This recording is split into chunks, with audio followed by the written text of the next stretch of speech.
Yes. Hello? Yes. Hi. Did any of you guys see that Quentin Tarantino film yet? Yes, I did. To Kill Bill? Yes, I did. Kill Bill? Kill Bill. Kill Bill. I thought that movie stunk, and I just wish Quentin Tarantino would just take his 16 minutes of fame and just go away. Just go away, Quentin Tarantino. Go away. Calm yourself, sir. Yes. So what do you think of the movie? I love Uma Thurman. No matter what she does, she's always good. But, I mean, as far as seeing Kill Bill is concerned, I'd rather watch Don Geronimo on a radiator and watch the Stop scene. now. Stop. You can't say But can I say No, you can't say that either. Where else would you rather be than right here, right now? Oh, no. All I know is that I went to Rick.com, and this was the greeting I got. On that particular website. Yeah. I said, where's Chef Boyardee's? Based on a true story, he was a neo-Nazi with one true enemy. Himself. A man of faith. A man of faith. And a soul torn apart. Viewer discretion advised. Rob, beware! There you go, Rob. Yes, yes. Yeah. And good afternoon, Mr. and Mrs. Monkey Sculpture and all the ships at sea. Two esteemed graduates of the former Miss America driving school, Don Geronimo and Mikey. Thank you. Thank you for listening, everybody. Don and Mike Show, new episode on this Tuesday. It's October 14th. Right. And here's the toll-free number. As I mentioned yesterday at this very same time, we don't give out the number a lot. So if you've got it, just keep it for emergencies. But call us at 877-365-3636, unless you live in Canada. And look at you, and I'm hearing Rob today. He's doing something else. Doing manual labor. 800-636-1067. And from Washington, D.C., 202-432-1067. Hi, Don and Mike. Buzz Burbank here. Hi, Tony. Is anyone listening? Hey, what happened? Shut up! Did you wash your ass today? Well, did Someone call for a doctor? Okay, let's stop. Let's stop right here and announce the winner. If you had microphone number 4 again, It is out again today. you're a winner. Now, if you would have thought that 4 days into this crisis that the problem would still be there, you're correct. But if you would have thought that after 4 days the solution had changed from Scotch tape, you are wrong, because it is. Wendell, you can give us the finger all you like from the other room. It is still Jerry Rick with Scotch tape. Yeah. Scotch tape is your winner. Voila, another day with Scotch tape. Now, this is not even getting into the other technical snafu, which has been worked out. What is that one? But which did impact me and my colon last night. Oh, dear. Your colon? Really? No, it didn't impact my colon, but it impacted our life. Right here, this line that we use going out of the studio. So we got over here 7 request lines in this bank of phones. Then there's the hotline that you call out of, and then there's a number, just a business number, and you just dial 9 and you get an outside number. Right. Well, what happened yesterday was, at one point, I think we were talking about Rob's head. Right. If Rob is going bald, called home on this line, the 444 line, and then my wife hung up, and we continued with our discussion on the radio. And during Is that the line where you have the handy little codes? Yeah. I got like a speed dial for my house and a speed dial for Alan and other stuff. So the thing we get done with Frida, and she hangs up, and we go to break, and we say, well, now look, 444 is on hold. The phone appeared to be on hold here at the radio station. But it wasn't? Well, no, here was the thing. No one could figure... You couldn't go to the handheld, the old phone bank. You couldn't go there, and when you would push down... You know, and everybody knows this sound, right, from a phone? Oh, yeah, remember that? Yeah, it's the old bank. I mean, there are a lot of those phones still out there. Like the old days. Listen to this. Sure. Those are lines. Well, you would do this, press down and put the thing up to your ear, and you go, hello, and it would the hold light would still be on. Huh. So it was broken. It wouldn't I got home last night and picked up the telephone to make a phone call and went, hello, and as it turns out, because the line had stuck here, you weren't able to use your phone? Correct.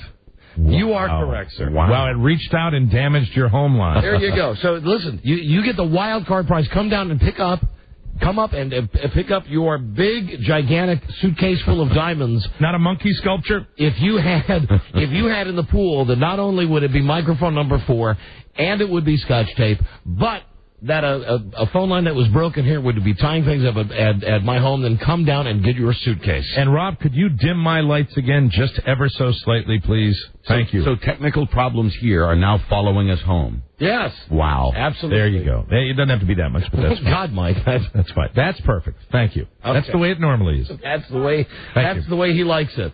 So here's what here's what I hear from my kid today, who calls from college. Now, he wants to do whatever it is that he wants to do with his life, and he thinks he has the direction he wants to go in. And I'm not going to stop him from doing what he called and said. He called and said that he was thinking about getting involved with the college radio station. Okay. And I'm at one part of me is happy. I'm thinking, well, sure, it's in the genes. Sure. But then there's another part of me thinking, I don't want, not that he wants to do this. Well, obviously he does if he's doing it. That's when I started, when I worked at my college station. Yeah, I don't wish this on him though, and I can't tell him that. Right. So I just had to say, oh well, okay, good luck. And he was saying, but Dad, I already know how to run the board. I already know how to use Cool Edit and all these other behind the scenes, these technical junk that we have. He said, I already know it. And then, he gave me the argument that I couldn't refute. He said, plus, I got all the stuff you told me. Yeah. Well, listen. Look out. Then you should. There you go. A chip off the old block. And you should know. So anyway, that's what he's doing. Jack Buck, Joe Buck. I don't think so. Why not? More like Rick Dees, Johnny Dees. Rick Dees' son is a disc jockey. I wouldn't wish this on my son. Bart Geronimo. No, never. The road that I had to go to get here today, I wouldn't wish that upon my son. He might not have to travel that road. Well, I don't know. I think it, and I would think you would agree. You did the School of Hard Knocks. Yeah. I still even taking. It's a crappy little business to come up through. Taking out all that other stuff, I wouldn't wish it on him. I wouldn't wish it because it's made me what I am today. Mm-hmm. It's right. and I mean that. That's right. No. in the less than flattering way. It has made me what I am today. So you don't think this is him getting into this business is the key to happiness? I said to him, first off, how serious are you? And he said, I just want to go do an 80s show. I just want to go and you get some credit for it, and I know how to run the board, and I just want to do an 80s show. And I said, well, that's great, and I support you, in anything you choose, blah, blah, blah. You did all that stuff. Then I'm just thinking about it, and I thought, but you're not really serious about this, are you? And he said, oh, I don't know, Dad. No, I'm not, but I was just thinking the whole time. What's he majoring in? Sports business. So, perhaps he could be an agent or something? Is that no, not that route. He wants to be a GM for a team or something? Yeah. I mean, he's a freshman. It'll change a million times between there and here. But one of the things that I did say to him, which I realized I sound like a drama queen, I said to him, Bart, here's the thing. I wouldn't wish you the life that I've had on the radio because it's great and it's what I love doing. And then I posited, but it has made me a tortured soul. Do you think it's the business that's done that, or do you think you were a tortured soul? Oh, no. Who found your calling? Absolutely. That's it. Well, see, that's what I think I am. I think I'm a tortured soul that found my calling in this business. But anyway, I think this business is so full of tortured souls. It attracts them. I mean, it's amazing. Mm-hmm.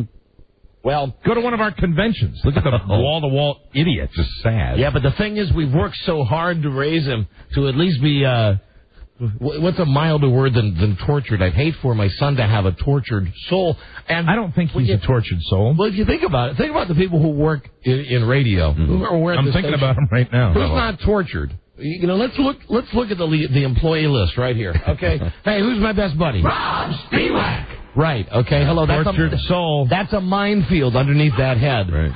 Incidentally, that head. Yes. That is what each of those Siamese babies' heads will look like. No, I actually heard this. I heard this on the news today. Yeah, there's some swelling. That when they split those two in half. Right. And now that they're split, they wanted to just peel the brains apart, but that didn't work. What they're going to do is they did it, and they said that they wouldn't ever have hair.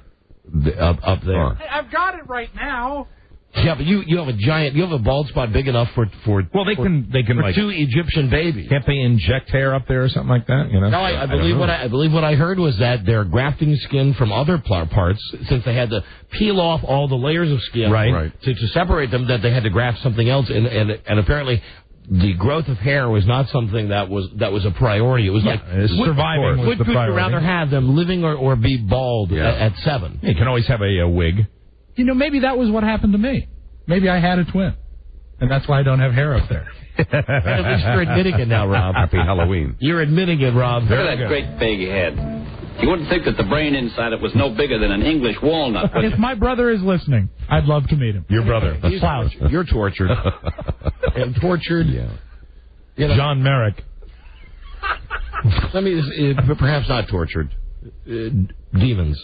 Demons speak. Demons speak. Ladies and gentlemen, this wrestling ball. My demons have attacked me, ladies and gentlemen. I'll explain everything to you. All is not what it seems. A troubled soul, a tortured soul. I ask you again, do you think you are a tortured soul because of this business? Or troubled soul. Do you think you're a troubled soul because of this business, or that you were a troubled soul before? Look, I've been through enough therapy to answer this. That's because of my parents. That's why I am a troubled soul. So it's because of your parents that you went into this business. We all get into this business because we desperately seek love and approval. And because it beats work. I mean, really, no amount of cabbage can relieve the torture. But really, I think trouble. Yeah. It might be troubled. I would say troubled rather than tortured. Well, you know what? Getting on your college radio station does not mean that. He might be doing it because it's a fun thing for him. I'm sure he's doing it as a goof. Yeah. You know, and when I went to college, that's all I wanted. I mean, I looked for the first thing I did. Mm-hmm. First day that I was there, I went to the college radio station because that's what I wanted to do. That's what I wanted to do from when I was a little kid. Well, but he's just doing this on a lark, right? Yeah, and on a lark. It's fun, and I'm fine with it, and I'm happy for him, and I just bring it up because I'm not tortured and I'm not troubled either, but there has to be another word for why. Just unsettled. Yeah, that's what I'd say. My soul is rather unsettled. And is it more unsettled because he's going to work for his college radio station? Mike, if he gets into radio, that's the perfect storm.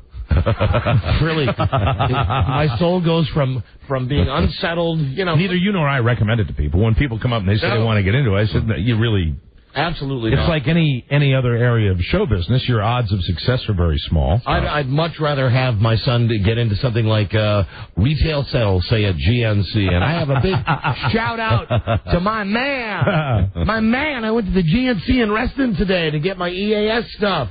My man. Was he cool with you today? It was a different man this time. It was another old man at the GNC. So you got the hard sell all over again? No. I'll give this guy credit because I slam GNC all the time. I walk in, I got the selection. He said, "Are you aware of?" And I said, "Yes, but no." Yeah. And he said, "Okay," because I knew he was going to start the whole gold card thing. Right. So I'm thinking this is actually a pleasurable experience. I'm going to be able to come in today and report something pleasurable. And actually, it's not that it's not pleasurable, but the guy said something that just struck me the wrong way, and it happens to me a lot. And I get mad at people, and I don't verbalize it. But because I'm an unsettled soul. But I verbalized it to this guy. I came in, I had sweatpants on, and I had a sweatshirt that had a giant G on it. It said on the top in big letters, Green Bay and Packers. I mean, I look like an idiot. I look like one of those morons that goes... But you like to wear that kind of stuff. So, anyway, I'm standing there for a second, and he looks up and he says, "So, you a Packers fan?" Now... This is the kind of thing that people say all the time, and most times I go, but today was the time that it was just the poor guy. He had done nothing to do any of the GNC tricks on him. How cruel were you to him? I said, my response was, "What do you think?" Oh, that's and then boy, that's like fist fighting, man. Then he said, "Hey, I'm sorry. I was just trying to make conversation." Yeah, really. That's what it's about. And then the worst. I mean, the rest of the transaction was silent. Oh. See, the ultimate confrontation in that is you say, "You think?"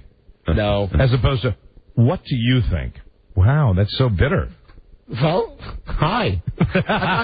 And listen, that is so unsettled. Having said all of that, I still consider myself to be very happy and very happy where I am right now in my life, even with all of this level of unsettledness, which I'm constantly masking, Yeah. What's that like to be unsettled? Mike, listen, I'm unsettled. You can call yourself unsettled all day long. I wrote the book on unsettled, okay? I'm captain of the unsettled. I should walk around with a cape that says you on it. Excuse me for taking the first 10 minutes of the show. Really? Let me just tell you something. Excuse me for taking the first 10 minutes of the show once to say something that was really bothering me on an emotional level. I'm sorry, it's time for Mike's pity party. As we do most every day at this time. Of course, I know. I'm sorry. I know for years I've dominated the conversation here, but I will tell you that I really... Now, come on, not a battle of how much, it's what's said. You know, honest to God, when you're just talking about unsettled, I feel quite settled and grounded today. Good. I feel things are somewhat right with the world today. Well, good. Wow. I feel pretty good today. But here's the rub. He's not going to tell you why. I can't. See? I cannot. That's not fair. But it is totally fair because it is absolutely what I have to do. And there's a reason for that. And I wish I could talk about it. But that's not the real... No, the real reason is I'm very happy today. I'm very, very happy today. Circle your calendar. That's why I'm happy. There's the newspaper. There they are. The big win last night. Yes, the Red Sox. I'm very happy today. Good, I'm glad, because you weren't happy a couple of days ago. No, I was unsettled. But let me just say, yes, you're happy about that. But, Rob, you're a witness. Now, please try to be impartial, because I know he's going to think that you're going to suck up to me, so be impartial.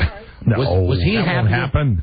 Was he happier up in the office when he walked in, because Rob and I were there when Mike walked in, we happened to be speaking. Was Mike happier about the other thing? Or about... Should I drop it? Yes, yeah.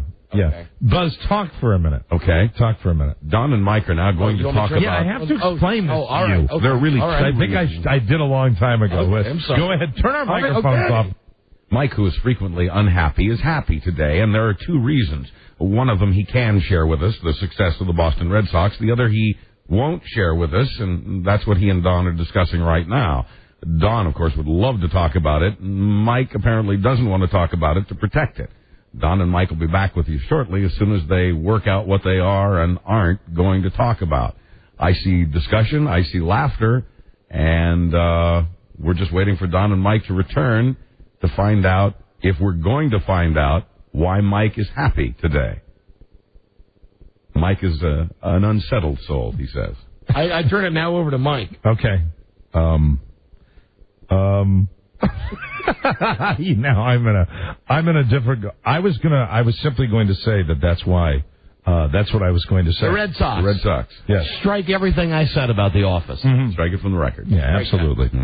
Yeah, sorry. The jury will disregard. I know this kills you. I know this kills you, but you've never had to deal with that, and I've had to deal with it twice now. So that's it. Okay. And there's stuff there's stuff of a marital nature that I'm not allowed to talk about. That's all I can say. So okay. I'm sorry about that, but that's it. And that's that. Unfortunately, that's the way it works. Mm-hmm. All right. Let me simply say, that when you go through, I've done this twice now. When you go through a separation agreement, you sign a piece of paper that says you can't talk about things on the radio, and that's where I'm at, and that's what it is. I see. So that's it. That's why I can't talk about that. My apologies. Please honor that. Like I told Mike during the break, I really didn't know that it was that far-reaching that you just couldn't mention. Yeah, I'm going to bring it into you and show it. Wow. You should probably do that, like the day they brought it off. I'm going to run it off to you. Just like the day that they brought the penis vagina book. Mm-hmm. You know, the day that they finally brought the red book in to say this is what you can say, what you can't say. Exactly. You can allude to this, you can allude to that. Of course, if I bring it in, I know exactly what would happen. I would not. No, you do what you do with all rules, which has made you and made us very successful. You'd say, well, we can get around that. Yeah, but it's different though because it's your future. Yeah, it's my life. I mean, this is a goof. It's my life, and welcome to it. Us doing this, and yes, but unsettled. You know what unsettled is? You're the winner. Unsettled is moments of happiness punctuated by moments of sadness. But unsettled is really never knowing if you're there yet, and that definitely is where I'm at. I do not know. I don't even know if I'll know when I know. So I'm unsettled. That could be true of everybody, though. I suppose you're right. Yeah. I would say I know where I'm at. Yeah, well, I think you always have. Almost. I know where I'm at. I'm here right now. I'm living the dream. I'm serious. What, you think I'm BSing you? Yes, I do. I'm serious. No, it's funny. It's funny. It's the dream. I can't. Buzz is right. Buzz is absolutely right. I cannot imagine having a Joe job. Mm-hmm. Oh, I'd no. be screwed. Yeah. If I didn't have this job, I'd be in an institution. We all would. Which is why I don't. Or you could say, if I didn't have this job, I would be very stable and everything would be fine. No. You can look at it both ways. No. Listen, you love. We're very lucky to. I love this job. To do what we love and to love what. Wouldn't do this job for 20 years if I didn't love this. And here's the thing that I wouldn't wish on my son. It's only I'm only here because this is it.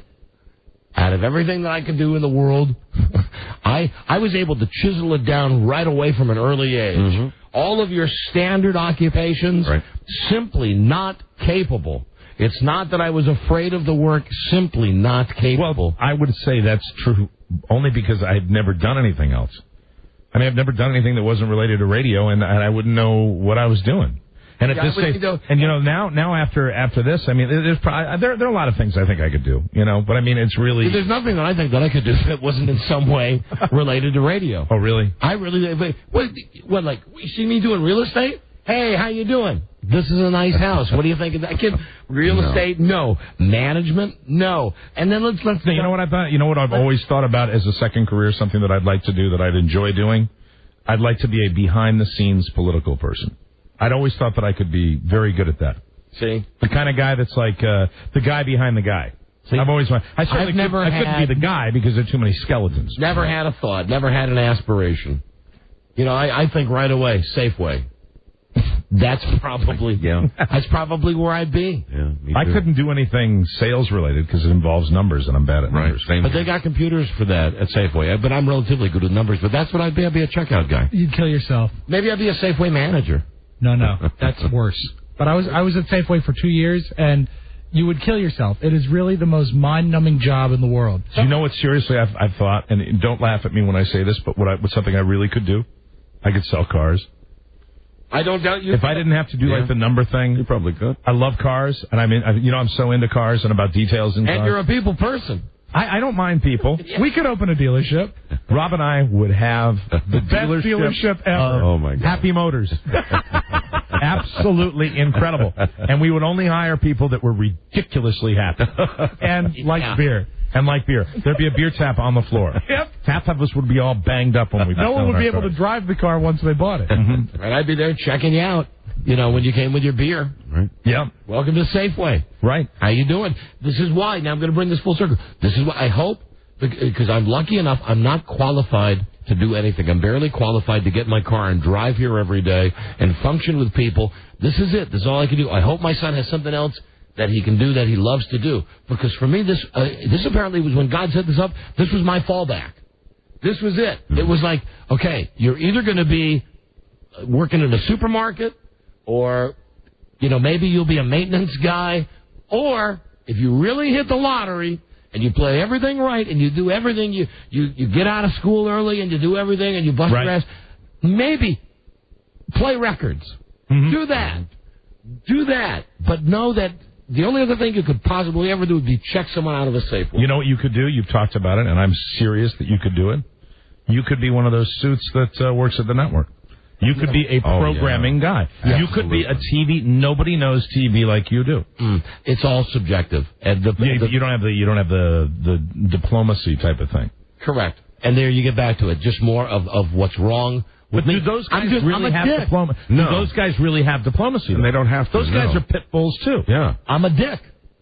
Well, aren't most of those guys dicks? Yeah. Yeah, but you got to have lots of years of dictum behind you in that particular arena. I've got lots. You don't have the smarmy factor of dictum. Like you couldn't walk into a room and go, "Hey, how are you?" Or maybe you could. Yeah, we kind of have to do that in radio. I don't know. Anyway, Buzz, what would you do if you were? I'd go back to Shakey's if they were still open. Shakey's. Maybe write for a newspaper. I don't know.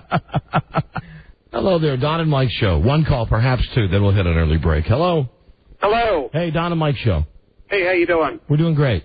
Hey, I just had a question for you. I mean, Bart seems like a nice enough kid. I mean, is there something about his personality that you feel he wouldn't be able to succeed in radio? Is he that much different from you? No, and I'll be absolutely honest. I don't want to sound like Kathy Lee Gifford talking about Cody. I think because of the way my kid was raised and the way that he knows, albeit through me, but knows the ins and outs of radio, I think he's uniquely qualified. And he's funny.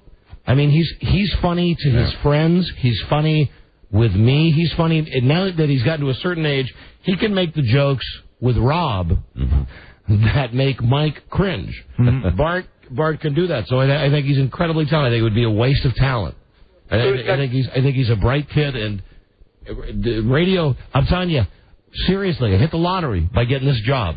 I don't know. You worked for it. I don't know if Bart, he's smarter than me. So you feel he could do better? Do what?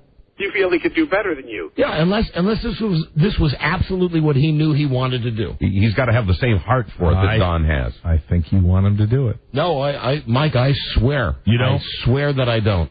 I swear that I don't play. Partly also because I know it's not the same business as when I got into it. You got to do it, and back when it was invented, when Buzz got into it. Yeah, Marconi and I. That there's no small market. You can work up now and climb your way up. You can make $50,000 a year if you want to just say, Mix 107 plays the best mix. Here's Alanis Morissette. And if that does it for you, if you get your nut by doing that. Well, I mean, if you've never done anything else. Right. Right. Radio, it's always, the challenge for me is, and that's why I'm getting the vanity plates challenged. Challenged.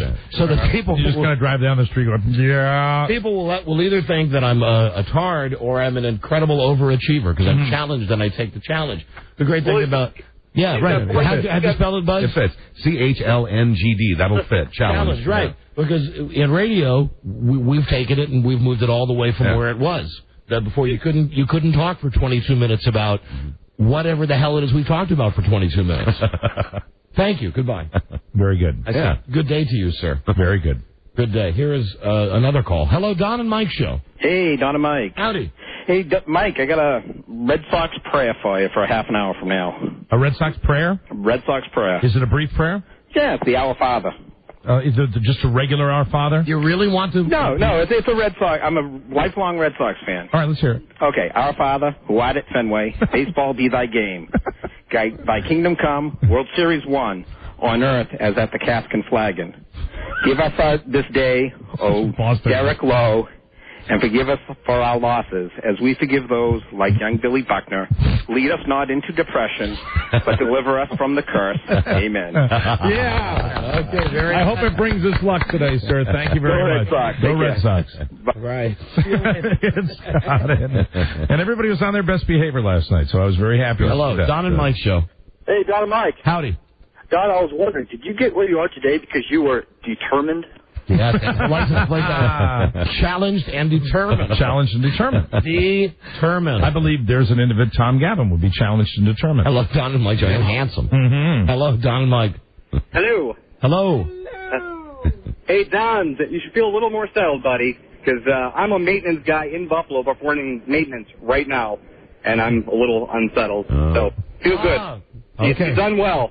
Yeah, but wait, what you do has nothing to do with your settled level. It's more like what matches you. If you're happy doing maintenance work, then you're happy. Well, no, I'm not. That's why I said I was very lucky. I'm doing something that I love, that I won the lottery in that regard. I'm just curious. Yeah, I do something that pays the bill. What would you really like to do if you could choose? Well, I was, if you talk about hitting the lottery, I tried to be a musician, in Buffalo, that's not really going to happen. I know so many people that don't. There are people that are very happy that I have known that don't put everything on that ambition scale, that just are happy to exist, have good friends, have good relationships. How many letters in ambition? Hold on a second. A-M-B-I-T-I-O-N. 1, 2, That'll 3, fit. 4, 5, 7. There you go. Someone call DMV and get ambition. Ambition. That's a dick one. Yeah, you bet. That's an a-hole. That's a right super there. dick one. Ambition. Yeah, but I think, you can be happy doing anything. Many people are. And making no money. There are people that are very happy to make no money at all. Sure. Look at me. Yeah, I have hair. And you have hair. So there you go. Bravo, my friend. I'm a short guy, though, so. We all laughed at you. All right. Thanks. Get out of here. We all See you have our later. cross Hi, to bear. Don and Mike. Hello. How you guys doing today? We're doing great. Got a question. What if your son in about 2 years came up to you and said, "Hey, Pop, I've done radio at school. I really like it. Would you use your widespread hands in the industry to help him out?" Sure, of course. You would? You would open doors for him? Of course. Yeah. Of course. But not my front door. That is one that is one rule that we have. Well, also the business. You can open a door for him. Once you leave my house, you're out of my house. I wish you Godspeed. I love you more than anything, but please remember, your time here is over. You're welcome at Thanksgiving. Mm-hmm. You're welcome at Christmas. You're welcome during any break you get from school, and of course, perhaps we can even work out a deal for summertime accommodations. Amen. But beyond that, Would you feel good enough to tell your son that he was really bad if he was? Yes. You would? Yeah. Tell him you'd urge him to get off the air? Yes, I'm urging you to get off the phone right now. Okay? All right, I'm punching out. All right, thanks. There's the proof. There he goes. We got a break. We'll be right back, everybody. This is the Don and Mike Show.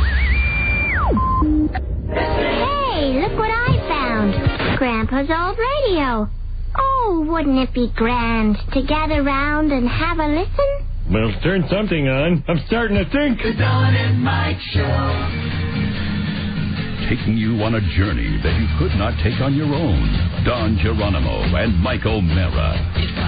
And listen, we'll be giving these away today and also tomorrow on the show. Tickets to go to Baltimore's first Mariner Arena for a night of supercharged excitement with WWE and No Mercy.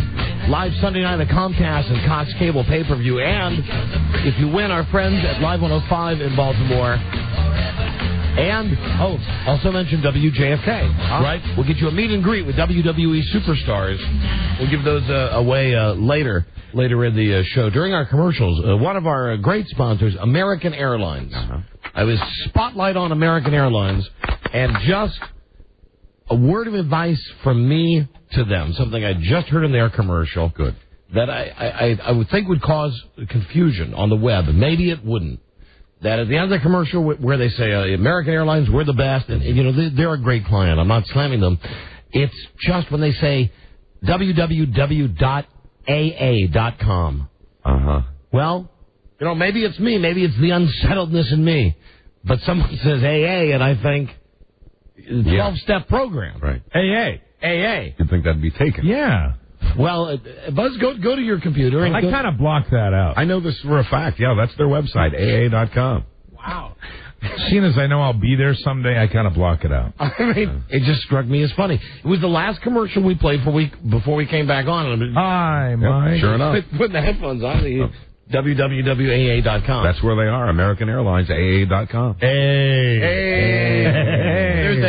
There's a plug for them. And my wife called during the stop set, of course, to find out what it was that Mike said. Mm-hmm. And beyond that, she was talking, and I guess she's driving around listening today. And the one caller, she wanted me to mention this, or maybe she didn't want me to mention this, but I will anyway, even though it doesn't make me look the best.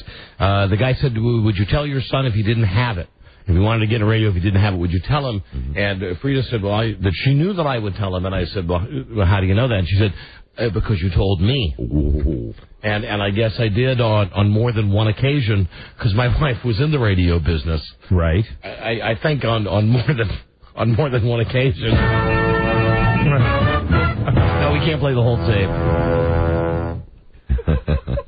Do we still have the stuff that says, this is WCCP. You can't play that. Here's Fleetwood Mac. A jingle from her college station. We can't play that. We can't play that. We can't. No, anyway. How does she feel about it?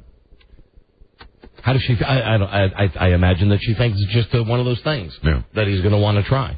And, let's also not well, he sure comes by it honest. I mean, both you and your wife were in the business. Let's not discount the laziness factor.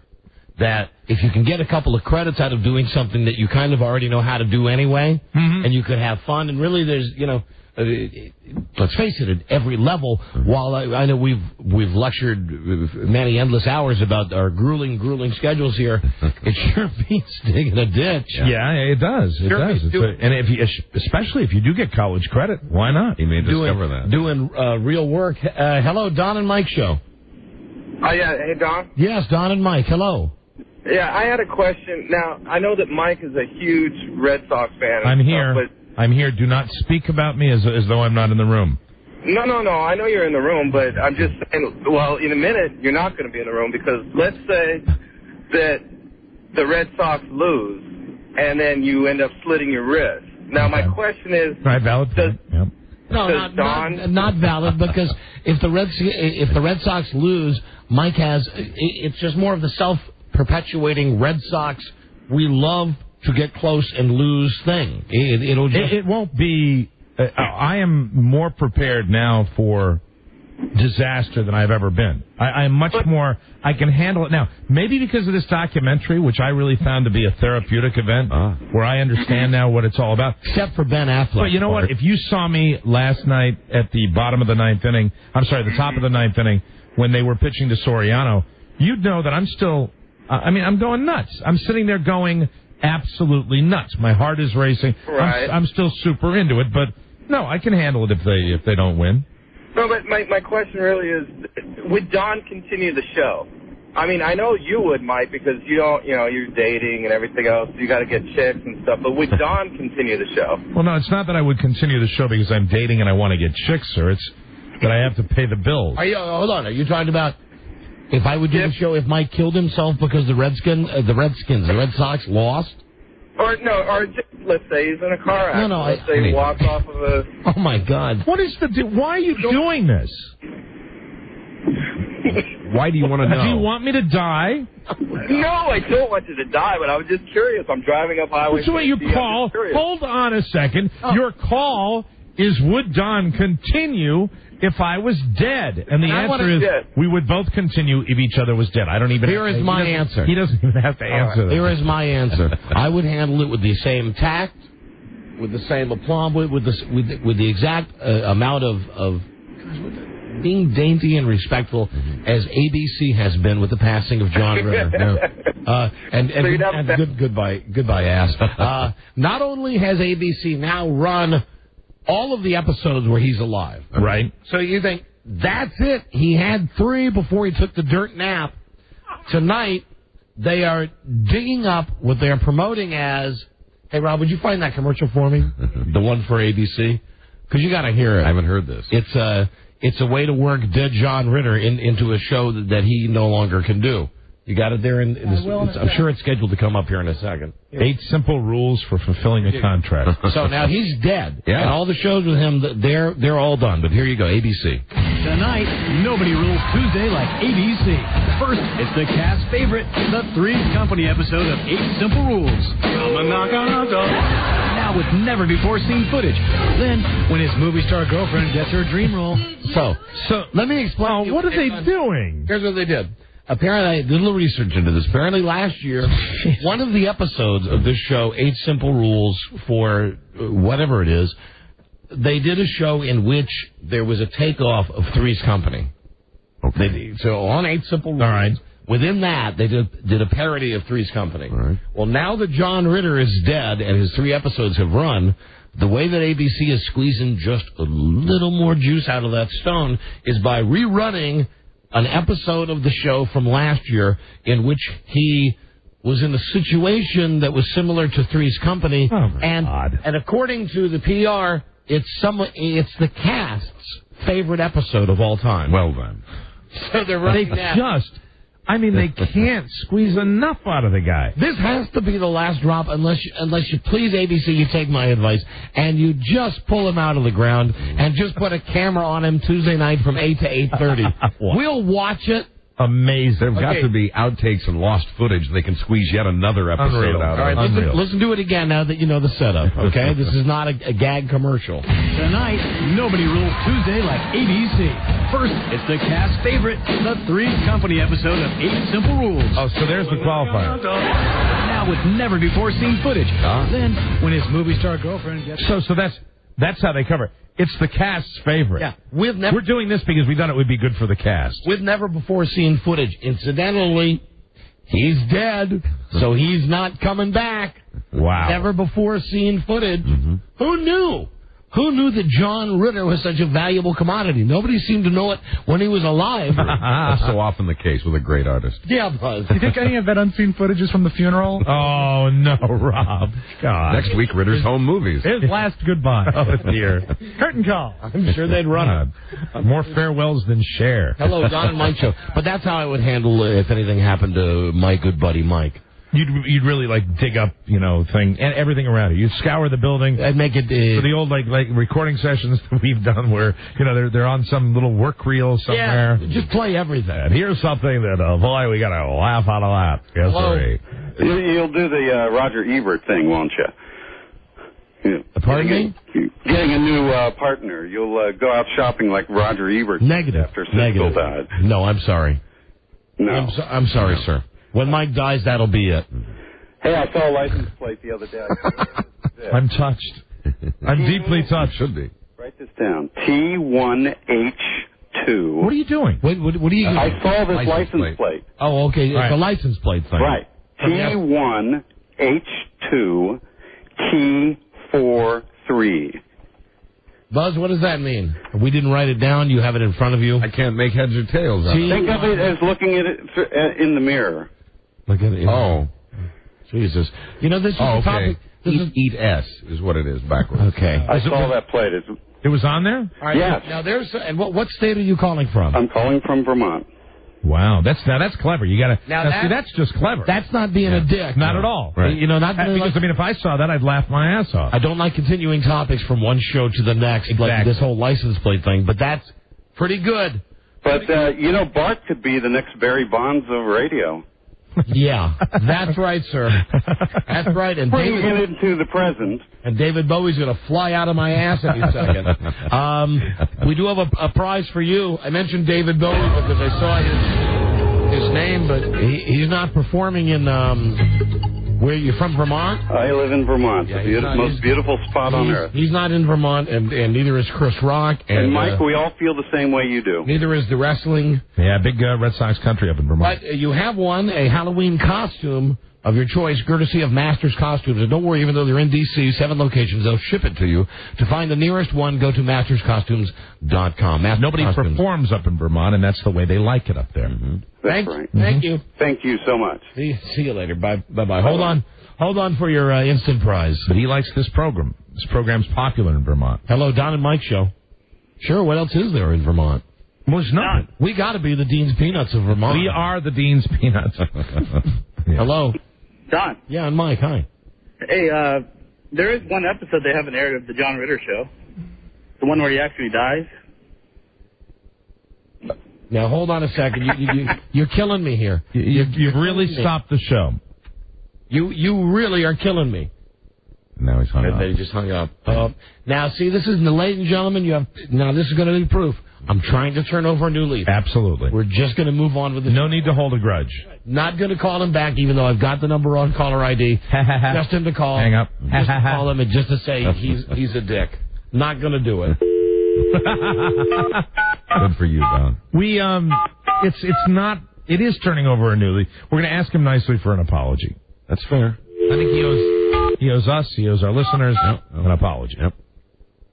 For that tremendously unfunny comment. Give me a second. Don's using the handset. See if we can raise him. Hey. Ahoy. Hello? Yeah, hi. I'm looking for a guy who just made... Oh, crap. What happened? Did they hang up? No, it disconnected. Hello? You know what? I'm laughing at my joke. And it went, and now line 4. Oh, hold on a second. Stuck again? There, hold on a second. Give me a second. Are the phones melting down again? No, I got it. It's just a simple apology because really... Because it wasn't the same guy that answered the phone. I think there's certain lines that are like throwing a hand grenade into a foxhole. Hello, hi. This is Don from the Don and Mike Show. I'm looking for a guy who just called our show a second ago. I think he knows what he needs to say. Uh-huh. Okay. You bet. Thank you. We're trying to find him? No. Hey, do you want to come on the air? Please? We'll give you a prize. Please, ma'am? Okay. Well, you make sure you do. That's a good. You're good. You're good, you. You're good, you. Okay, ma'am. You too. Bye-bye. Listen, how peaceful. I'll tell him. Thanks. Oh, you're very sweet. Wow. Thanks. Wow, this one. Well, what? How well did that go? That was his mother. Say no more. That was his mother. She was aware of his bad joke? Yeah. She said, that's my son. I didn't even have to ask. She lives with me. Yeah. I told him it's not a good idea to call. There you go. And then she was, if Mom says it, why not? Mother's always right. You know. We've taken care of it. I said, do you want to go on? He said, no. I'm embarrassed enough already. Hey, all right, it's done. So there you go. Well, at least she'll get him the message. Yeah. Hello, Don and Mike Show. Don Geronimo, I have a question, if you please. Are you doing some Rick D's? Yes, Rick D's. Would you Rick D's? What? Come on. Don, if you could work at Safeway, would you? Would you? Might have to. But not for the foreseeable future. No. Although, is this a setup call? I really have to ask, because, there is a service out there that does offer for radio DJs callers to argue with. Right. Where they call and say, I can't believe your take on the abortion issue. Well, you're a baby killer. And they actually pay you. Wow. You're not paid, are you, to bring up Rick D's? Oh, hell no. Really? What is your name? Dean. Dean, where are you from? D.C. The Dean's Peanuts. The Dean's Peanuts. All right, Dean. Well, we'll give you a prize then, because you've led us right into our next segment. And really you have. Good job. Tickets to see Chris Rock, the Black Ambition Tour. Meyerhoff Symphony Hall in Baltimore, October 28th. Tickets are on sale now at Ticketmaster. It's Chris Rock's first tour in 4 years. So enjoy that. You are out of sight, Jack. Really? Because you led me right into what is going to hopefully be at least a semi-weekly new slot on the show. And, Rob, I think we need that fanfare that we had yesterday when Miss America killed that lady. Oh, God. You've got that fanfare. That's a great fanfare. Oh, no, and, Mike, this is going to bring you nothing but joy. I know that you weren't laughing yesterday during the news when we were playing this when Buzz was announcing that Miss America had shot someone. That's right. Run over someone. Yes. Oh, yeah. What was it, Buzz? Shot someone. Hit a bicyclist with a car. Yeah. Miss America was cleaning her gun. Hit a bicyclist with a car. The way she Did you say I wasn't laughing when you were playing that? Not at first you weren't. Oh, yes, I was. Okay. Yeah, I was laughing, and she didn't shoot anybody. She just ran him over with a car. That's right. Killing is killing. Lost him in the sun. Do you not remember the end of the show when I left laughing? My last words to Rob Spiewak were wearing a crown. Take it back. Do you remember that? Yes, I do. Here's the new feature. Why we love Rick D's. The Rick D's moment. And Rick D's will be played by Rob Spiewak. Now, Rick D's is a disc jockey that we've talked about for a long time. We don't compete with him. He's a morning disc jockey in Los Angeles. I worked with him well over 20 years ago when I worked out there at his station at KISS FM, and he was the morning guy, and I was just the nighttime guy. And he now is famous for, his Casey Kasem weekend show. Yes. Right. So we get copies of tapes of Rick D's because he's the biggest jive ass in the world. Yeah. But the thing is, he's not really sophisticated at it. You get the feeling if you listen to this guy, Rick D's, and he's a guy who plays records on his show. You get the feeling he really thinks he's got it going on. Yeah. Oh, he thinks he is so high above the world. This whole thing that he's doing now, we're not allowed to tape any Rick D stuff and play it on the radio. Are there times when you have to have fresh breath? So we don't. However, what we have managed to do now is get tapes of Rick D's, and now with today's Rick D's moment, he will play the role of Rick D's Here is Rob Spiewak. Well, today's moment is Rick serving, I guess, his 14-year-old listener. Very good. Because he goes live to a phoner, and he says, "We are joined by the movie lady, the lady who tells you whether or not to waste your money. But today she is at Azusa High School. She's handing out lots of festive, brightly colored Kiss bumper stickers. And I have a letter, an email that says Anaheim High School is going to beat Azusa High School at homecoming. What about that?" And then there's a lot of boos and assorted noises from the people at the school. And then he has a tape that goes, "Hey, Rick, what's for lunch?" And then this guy's working in Los Angeles. And wow. Honest to God truth, he does the school lunch menus for Orange County. Still does school lunch menus. Here's a new one from Clay Aiken on Kiss. Here's today's Rick D's moment performed by Rob Spiewak. Now, I have a letter, an email. Highly rated morning disc jockey in Los Angeles. Wow. Now we can't play the tapes because they're a rule. You can't take a tape from the disc. But that's a real place, right? Azusa High School. I know Azusa is right. Anaheim may have been made up. Because at this point I had disbelief, but there were obviously two competing. I call as my first witness Al Gore, who invented the internet. Yes. And look where you are. If you go to the Rick D's site, right. I'll give you the name in a second, you can click on all types of stuff like Rick D's Top 40, D's Sleaze, Candid Phone, Chef Boyardee's. Yes, that's where we're at now, Mike. Mm-hmm. Recipes, and it is Chef Boyardee's. Can I also real quick do a runner-up Rick D's moment? Yeah. Because they're doing the Kiss Cash Cow contest right now. Hold on. It's the runner-up Rick D's moment. Where a name is announced and you have 30 minutes in which to call in to claim your prize and milk the Kiss Cash Cow. And when the person called in, for no apparent reason, he just said, "I'm glad you're calling. Do you listen a lot? Did you hear Whoopi Goldberg on the D's hotline?" D's. It was so bad that he's so proud that he had Whoopi Goldberg on that he had to look back. 20 minutes. "Did you hear it? Ooh." So this guy has a pretty active website full of loads of useless crap, including recipes. And you click on recipes, and it's Rick D's wearing a chef's hat, like the buckwheat ote sign, and it says Chef Boyardee's, right? Because it's his last name. Well, let's see. How about what's in the recipe corner today? Chef Boyardee's apple cake. There you go, Boyardee's apple cake. And Mike, it's really a recipe. Sure. Preheat oven to 350. To prepare cake, lightly spoon flour into dry measuring cups. Level with a knife. Combine flour and next 6 ingredients. 4 cloves in a large bowl. Add water. Next 4 ingredients. Water through eggs. And, of course, it has the ingredient list on top. To prepare glaze, combine sugar syrup, corn syrup, milk, baking soda to a medium saucepan. Cook over a medium heat 6 minutes. He's never cooked in his life. Or until sugar dissolves. This cake gets wonderful compliments, so take credit for it. Yield 16 servings, serving slice. 1 size. He's got that backwards. It's serving size, 1 slice. Right. Rick D's, Chef Boyardee's. And there you go. That is today's very good Rick D's moment.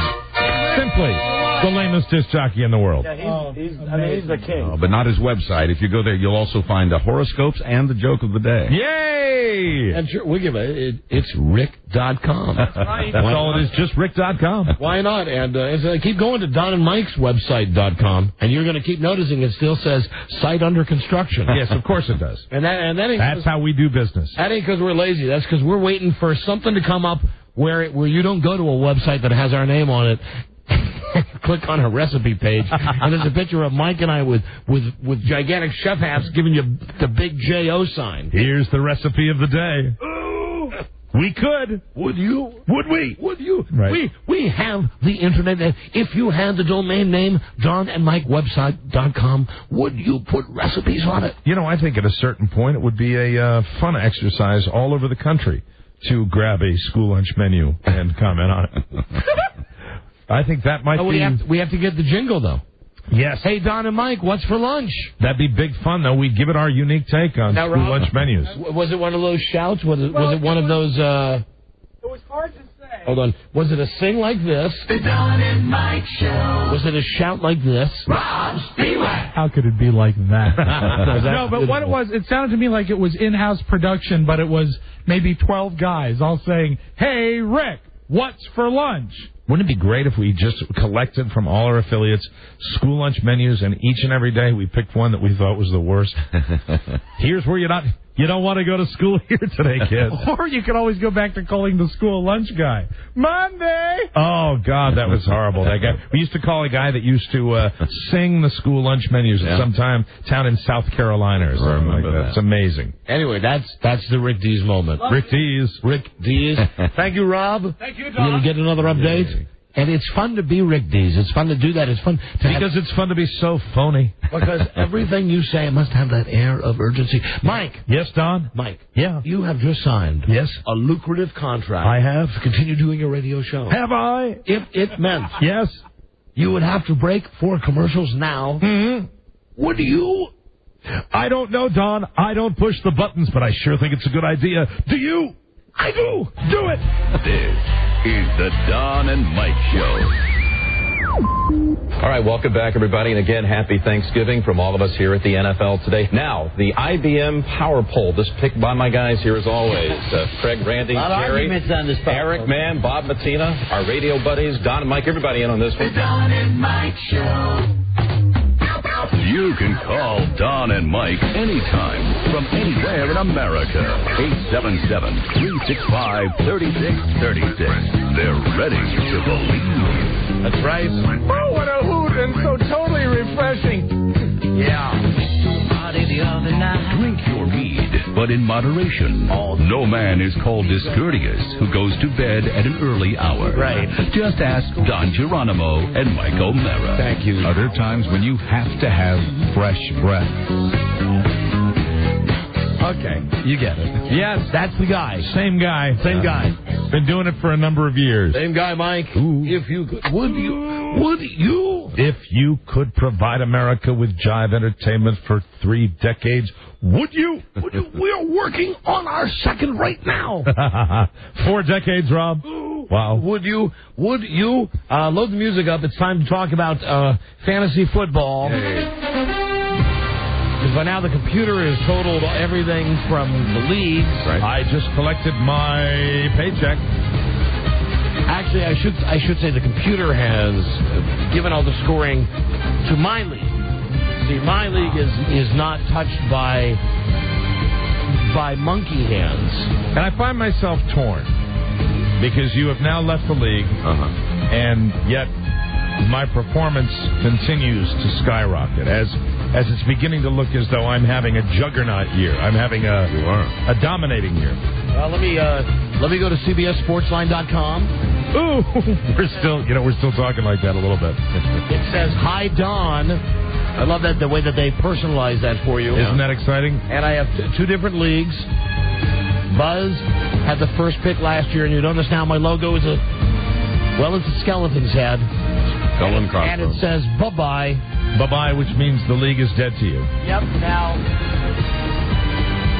let's see, Game Center. My game against Mike, being as I did not field the team, I wouldn't have beat you anyway. Would not have mattered whoever I played. I didn't field the team. I'm doing that for everybody. Just put everybody on injured reserve so you get 0 points. Did you look at your reserves and see if you had put your best team on the field? No. If there was any way you could have beaten me? The way the Broyhill has this set up, no. Because if you put everybody on injured, you can't say what if. Right. You can't go back and try. But Mike, 202. 202 points. Dumbasses, 0. That's me. Right. So Mike had the high score in the WJFK League, the Don and Mike Show League, the league that I'm not in. Right. And Mike is now the only undefeated team. I am 5-0-1. That's correct. Hold on. Let's see. Let me go to standings. Overall standings. Here you go. Anchors. I could address this. I'm 5-1. I have sole possession of first in my division and second place in the league, and I'm shooting for a 12-3 record. I'll see Mike in the Super Bowl. Yes, Buzz is 5-1. Who would have thunk, Buzz? Yeah, look at Buzz is 5-1. John Norman is 4-2. Charles Broyhill 3-3. How many points did you get this weekend, Buzz? 174. Cameron Gray 3-3. And dumbasses, that's me, 0-6. Now, you are 0-6 because you quit in our league. I quit at 0-4. But that's another story. I didn't quit because I was 0-4. I'm not going to get into that now. Other division, Mike leads 5-0-1. Amen. Yeah. Followed by Big Gum Jim at 4-2. Oh, let me tell you right now. Followed by Big Gum Jim, if he was here, I want him. Bring him on. Mm-hmm. Followed by Barty at 2-3-1. Followed by Lisa at 2-4-0. Mm-hmm. And Robbie 1-5. Can someone tell me, can someone explain to me what kind of a world we live in? Yes, Rob. When your defense can score 98 points and you still lose by a lot? It's not fair, is it? It's not fair. Guys, I'm not going to bring in this argument now, but I just want to say that in my league, which has got the same type setup, NFL.com, my league, fantasy league, with these people I don't know who I just met online. Strangers. My team won 98-65. But if you look at the scoring, for instance, Mike, you had Derek Mason on your team that has the Broyhill rules with, like, you get points for all kinds of stuff. How many points did Derek Mason get you? I think Derek Mason got me 70 points, something like 74 points, something amazing like that. In my league, he got 35 points. It might have been 40. I'm not sure. 35. Sure. I know my big points were scored by my defense. Okay, he got the Patriots defense. He got me 35 points, and here's how he got 35 points. He got 177 receiving yards. Mm-hmm. So you get 1 point for every 10 yards. Right. That's 17. Plus 3 touchdowns. That comes to 35. So you didn't get nearly as many points as I did. No, and I had for instance, Rob had the Baltimore Ravens defense, and we both had the same defense. How many points you get with the Ravens defense with the Broyhill scoring system? 98 points. I got 24. Really? Because maybe I'm playing on the dumbed-down version of fantasy football, but in the league that I'm in now, and I love this, first off, it's run by the computer. Mm-hmm. Nobody has a bitch with any real person who's involved in the league. It's done by the computer. You get 6 points for a touchdown, regardless if it's a 1-yard touchdown, a 20-yard touchdown, or a 50-yard touchdown. So you don't get any more if it's a 50-yard touchdown? No, you don't. Excuse me. I'm just curious about that. But the trade-off there is, excuse me, for instance, in the league that we're in, I mean, that you guys are in, that I was in, if you have a wide receiver or a tight end, and he gets 99 yards, but doesn't get 100 yards, you don't get any points. Right? If you got a receiver who gets 90, in this league that I'm in now, you would have gotten 9 points for 99 yards. I like the part I like is the part that you get. What do you get? 1 point for every 10 yards. Yeah, scoring's a little more realistic. I like that, but I don't like the fact that you don't get a bonus if your player gets a 50-yard or 70-yard touchdown catch. Here's what I like best about it. Broyhill's not in it. That's it. Would he like to comment on this? I mean, he's strangely... he's conspicuously absent. And it's fine with me if he doesn't, because we've gotten past it. We're not fighting anymore about it. That's it. You guys are in your league. Now that's about to change. I'm in mine. Here comes Charles. Hi, Charlie. What did you want me to say? I just like to see you guys fight. You bastard. It's fun. You bastard. You Shut up, Mike. Don't yell at me. What do you think of his other league? Since you're the commissioner of our league. I have nothing to do with that other league. Mm-hmm. But the other league that I'm in, out of 48 teams, I'm the only undefeated team. And I'm not commissioning that one. So remember when I explained to you a couple of weeks ago how for some reason it's important for Charlie? Mm-hmm. I don't know if it's... Let's get out of here. We're going to fight again. No, we're not. Yes, we are. No, you think it's personal, and it's not. It's got nothing to do with Here's all I know. You were the commissioner of a league, and you came in on the day... now, Mike? Here we go. On the day that this all came down, you came in and you actually made an offer. You said, how about we just call it a tie? I'll give you 50 points. When I should have gotten 100 points in your... No, you shouldn't have gotten 100 points. You knew you were trying to go around the rules. They weren't written then, but you and I had talked about them many times. You were well aware of it as being an NFL record. The rules, 100 points. Let's just review. Randall L. got a record last week throwing one pass and completing it. He was 1 for 1, and he had 100% completion. Guys, stop it. Cut it out. Come on, don't fight. There he goes. I'm happy now. I'm happy. You know that you too, and then they just snap right back to that's the way they work. Yeah, I don't care. I'm happy. I got my own team. You know, I got my friends, and I'm happy because I finished in the money for the very first time. I want to say hi to my homies, Big D, these guys you don't even know, CJ, these nerdnicks who you said, hey, tell the truth. You said you didn't like Crushing You. You hated these guys, and you hate these guys. Tailgaters.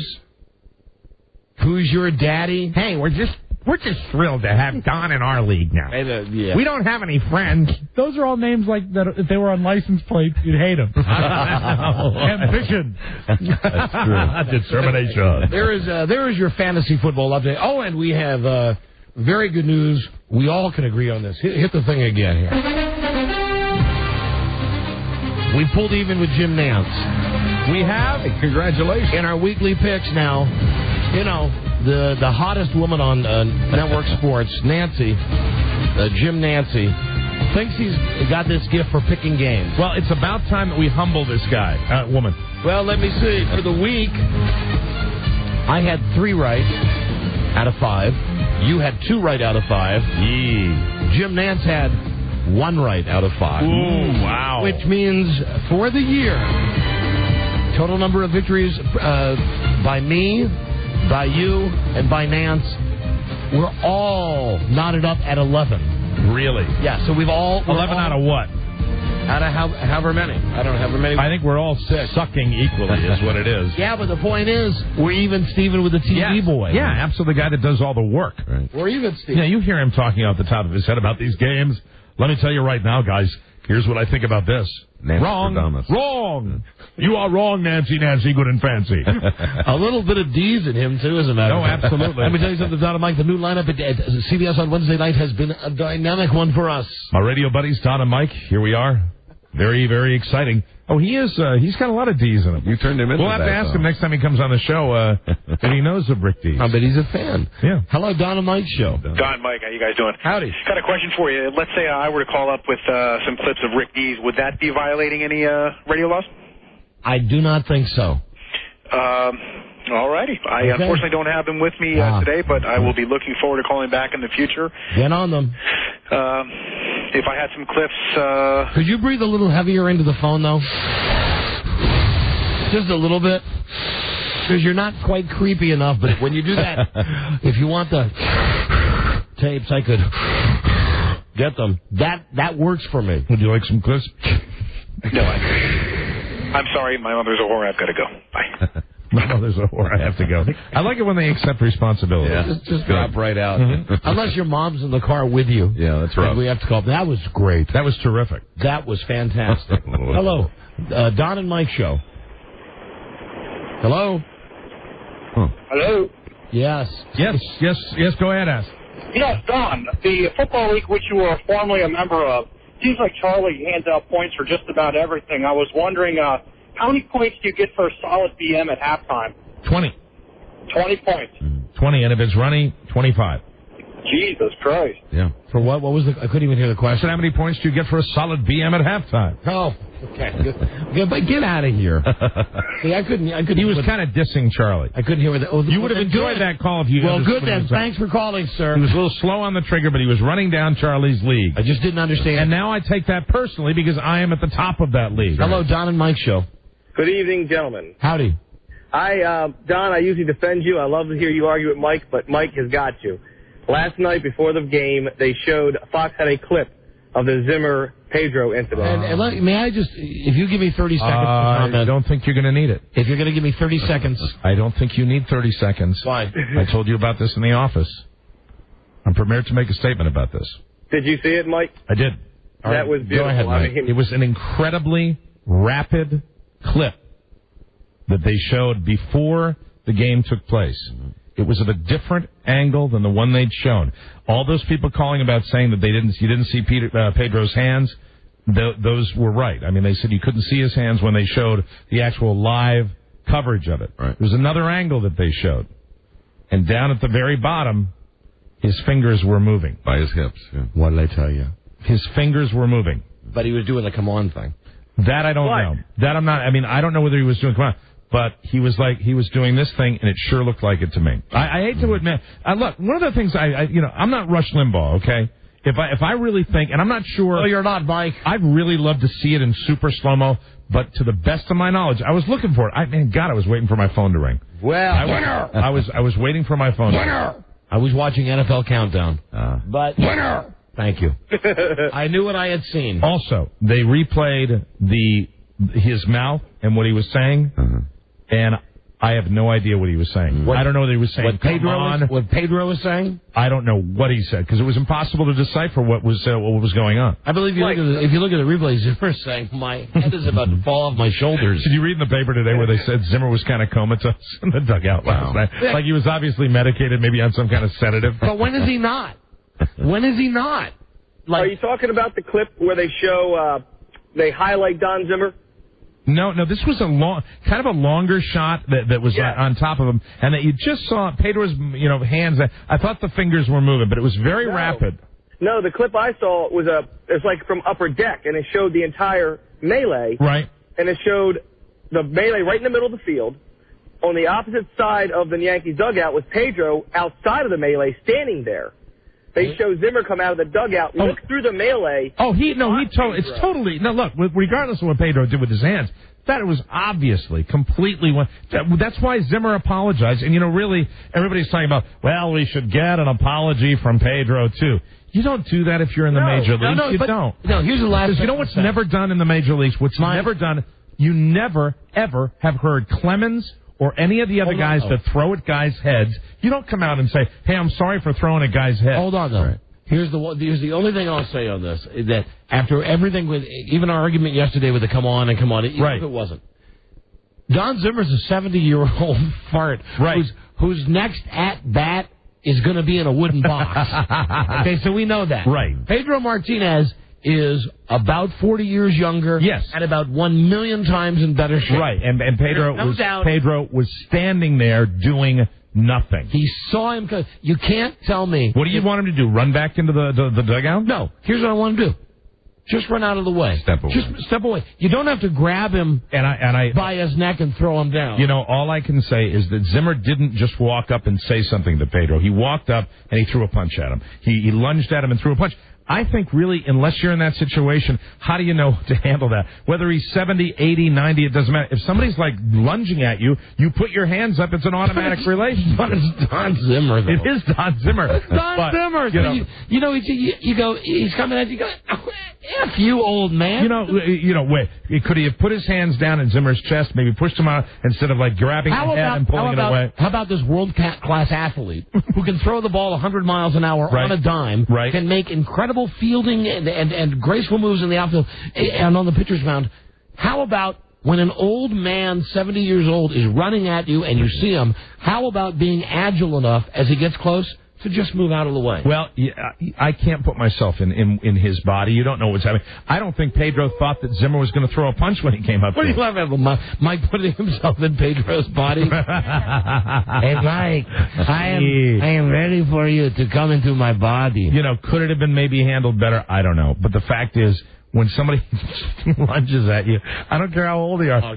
It was a reaction. He was just reacting to the situation, and to come out and expect that he's got to come out and make... In order for him to make the apology, the only thing he would have to say was, if I was making the apology for Pedro, I would say, could I have handled that differently? Yes, I could have. But he can't come out and make an apology and say, hey, I'm really sorry for throwing the ball at Kareem Garcia's head.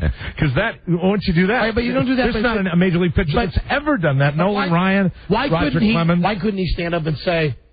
After Don Zimmer, the old man has already said he's sorry. Why can't Pedro just have a news conference and say, hey, I'm sorry the whole thing happened too? Absolutely. Mm-hmm. Totally agree. He could do that.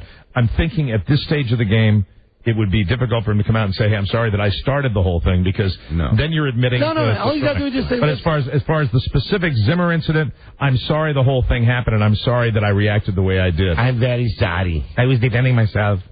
I am so very sorry.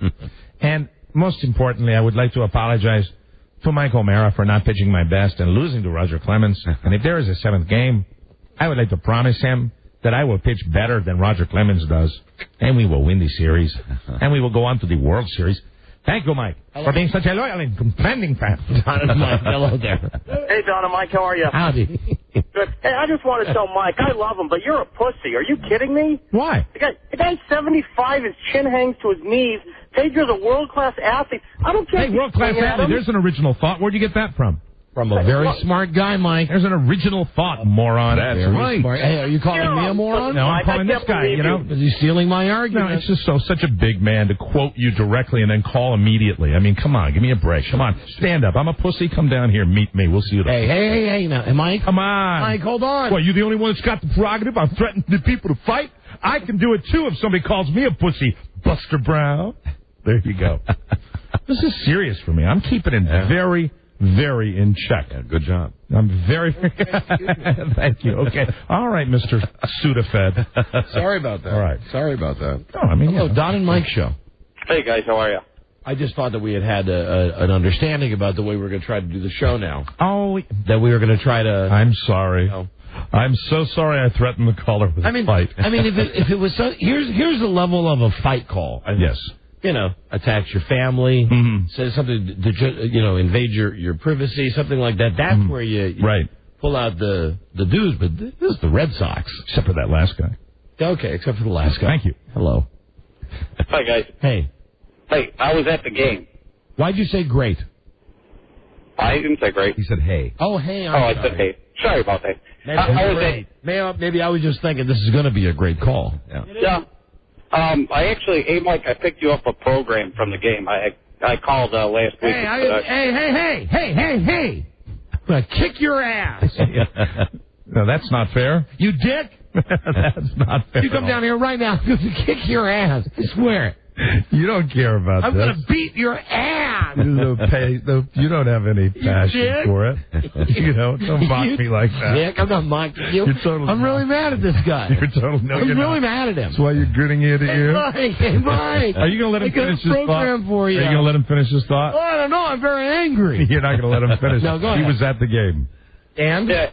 And when Zimmer came out, Pedro kind of threw him by his head. But the one thing that, and I'm a Yankee fan, Mike, and I feel what you're going through after being there and seeing those Yankee fans. You still don't want me to kick this guy's ass?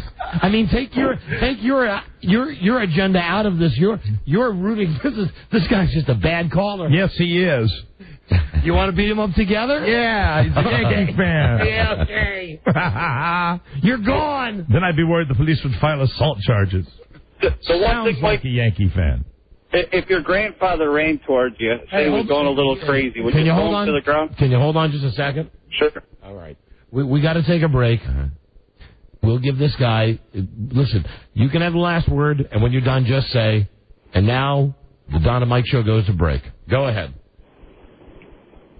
Do you want me to comment about the game or just go right to... Whatever you'd like to say, but when you're done, just say, and now the Don and Mike show goes to break, and you can actually take us to commercials. Perfect. The Yankees will win today, Mike. Okay.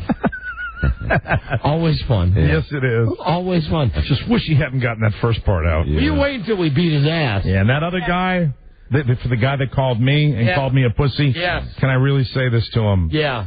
I love you, man. We'll be right. This is the Don and Mike Show.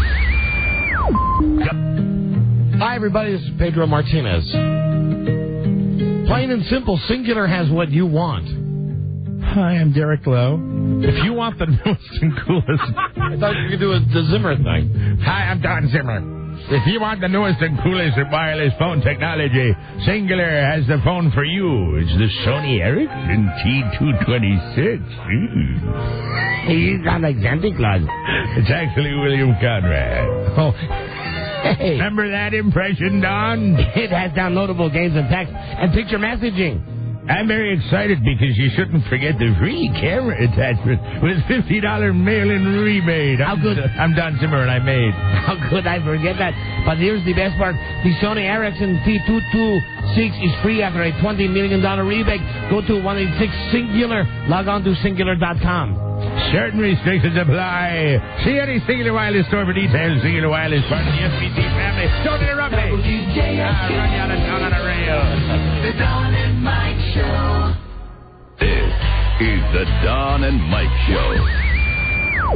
Yeah. I think it is always extremely important that when you have a movie where everything is so intense and where things can get very dangerous because of the stunts that involve or because the story is very intense and that you need the suspense there, so you shoot it a certain style. So those kind of things make people naturally always more intense, and they have to be so accurate. Go F yourself, douchebag. It is key that you then bring, as soon as the scene is over, some humor to the whole thing, because we are dealing with a movie, we are dealing with show business. It's not like the end of the world. Right. And you always have to make people realize that. So it is very important to play around with jokes, to have fun, to have great laughs, to make everyone always feel relaxed. Because only if they enjoy the job, and only if they have fun, and only if they see this as a fun thing in their life, a fun part of their life, that's when people perform the best. So this is why having this kind of an environment, a fun environment on a set, is also very important for me. The Don and Mike Show. Well said. It's the daytime Emmy Award-winning Don and Mike Show. Yeah, listen, tomorrow on the show, we're getting our flu shots. Yay! That's good for only one thing. That's Rob screaming when he gets it. That's right. Also tomorrow, we'll announce the Westwood One. That's our network. So that's our network. The network contest to win a trip to Los Angeles for the premiere of The Matrix Unzipped. That'll be tomorrow. And also tomorrow, Mike, and we don't have the Satan thing turned on right now. We will in a second, but I'll tell you, Dr. Natasha Terry is going to be in studio? She is tomorrow. Oh man. Tomorrow at 6. Oh! But first... Goody! But first... Oh, and we'll give away some money and WWE tickets. We'll play a game well, I guess it'll be in the next break, being the show is almost half over. Very exciting. Already. So, what's been going on in the campaign? He's won. Arnold Schwarzenegger has won. Right. And now we take you live to Arnold's campaign headquarters, where there's a meeting of the board, or there's guys. Turn the thing on there, Rob. Turn on. His advisors.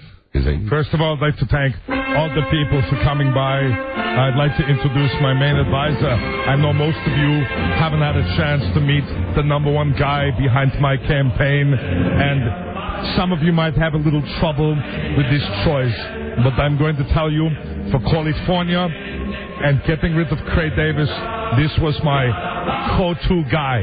Please welcome, you might know him as Lucifer, Satan, Beelzebub, my chief political and financial advisor. This is Satan. Satan, I know you'd like to say a few words to the campaign and to my assembled cabinet here. First, hasta la vista, baby. Way to go, Satan. And tomorrow on the show, you're my main guy. Dr. Natasha Terry. Oh, yeah, that is great. I'm looking forward to yeah. Way to go, that's great. How you been doing, Beelzebub? As I look around this room, Arnold, yes, I see in your supporters, the people who have bankrolled this campaign, many familiar faces and good friends. I know you supported so many of them, and we are grateful that, the thing is that you'll be part of the campaign, even when it's not a campaign. You'll be part of governing California, and I know you've got several thoughts that are good thoughts about how we should govern and some of the new rules you'd like to see implemented in the state. Many people have said to me, they've called me on the Satan line. Yes, Satan. And said, what are you doing with an idiot like Arnold Schwarzenegger? Hey, come on now. And I say to them, I am the god of hellfire. There you go. And I bring you Los Angeles. Yes. San Francisco. Very good. Sacramento. Very exciting, Satan. Bakersfield. Jawohl. Fresno. Burbank. Palm Springs. You are the guy. You are the guy. I've liked you ever since I signed the contract right before Pumping Iron. And I knew that you had what it takes. Thank you, Satan. And here's what we will be doing in our first term as governor in the state of California. This is so good. This was an idea, I should say before he starts, that was hatched on the set of Twins when I first met him since signing the contract and giving my soul to Satan. Go ahead, Satan, yes. And hey, how about that piece of ass you got on the set of Twins? Oh, Dankeschön. You joined me in all the groping, and you taught me what it is. This guy, if I can make him embarrassed, is a great groper. He is a great groper. Yes, don't blush. Ow! He blushes, fire comes out of his cheeks. I'm blushing. Nein. All right, I want to say something to all the investors who are here, all of the people who joined us in joinarnold.com. Thank you very much, Satan. Yes, it's all been because of you, but all the campaign workers who got together with me and knew that, really didn't know that you were the guy behind the scenes of the movie career. Listen, I am, what did you call me, Beelzebub. Yes. Jawohl. Bigger balls. Yes, that's what I am. I am bigger balls. You are bigger balls. I am bouillabaisse. You are whatever you want, and I hate to embarrass you because you make flames shoot out of your cheeks. But let me just say, is there anyone in this room who didn't think that he could win if I wasn't on his side? They're all shaking their head. No, of course not. See, we know that. Of course not. Which is why for every $500 that you've contributed to the campaign, $250 of that money has been earmarked for our personal charity. It's called Arnold's Nazis of Tomorrow. Oh, you are so kind. Wow. I appreciate that. That's very nice. Now, my man here, the Terminator. The Terminator. Dankeschön, yes. He slipped a little bit during the campaign with this whole thing about what do you think of Hitler. I was in the scene, yeah. Do you like the way I handled it? That was this guy here who told me, you just pretend you forgot the statement that you made and don't tip your hand and, don't be talking about another good guy. Yeah, there you go, Satan. Because as you know, Arnold's dad was a client of mine way back in WW2. And a big fan. And a great big fan. But that guy, Craig Davis, refused to sign up, and you decided to come to my side. And I've always been on the dark side with you, Satan. Very exciting. How else do you think a man of this limited intellect and limited skills, social skills, would not be a major movie star? Yeah, however, he's banging a Kennedy. There you go. He's in the Kennedy compound. That's right. And now he is the governor of California. Turn on the flames for that state. And here I am, the governor of California. Look at the big snake shooting out of the table. I'm so excited. I can't tell you. This is going to be such a great time. Sorry, Satan. I apologize. Sorry. Now, just to do a trick, to get the contributors to give more money. Yeah. Arnold? Yes, Satan. I'm going to give you the power for exactly 10 seconds. Okay. To speak with the wealth of knowledge that you will need to actually govern the state. Watch as I am able to turn the switch. What? And for 10 seconds, make him a regular, average citizen. Arnold, what's wrong with California? Arnold? What's wrong with California is the fact that there aren't enough Nazis. Okay, now, see, that's the real guy. Wow. Yeah, Dankeschön. Now I'm going to give him some programming. Okay. I'm going to download Arnold 2.0. Very good. Now, this is not completed yet. No. Arnold, what's your plan for California?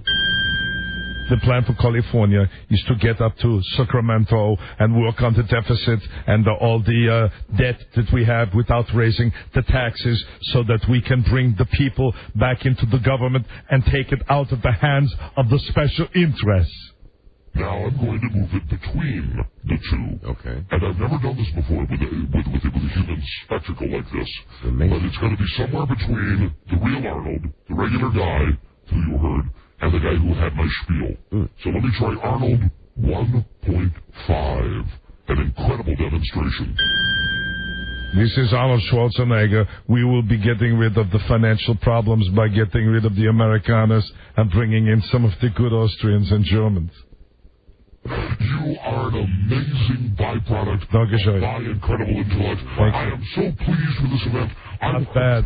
I want everyone to make sure tonight you shake my hoof. Very good. Shake my hoof. Not bad for a muscle-bound Austrian nose picker. That's great. And you couldn't have gotten here without me. Nein.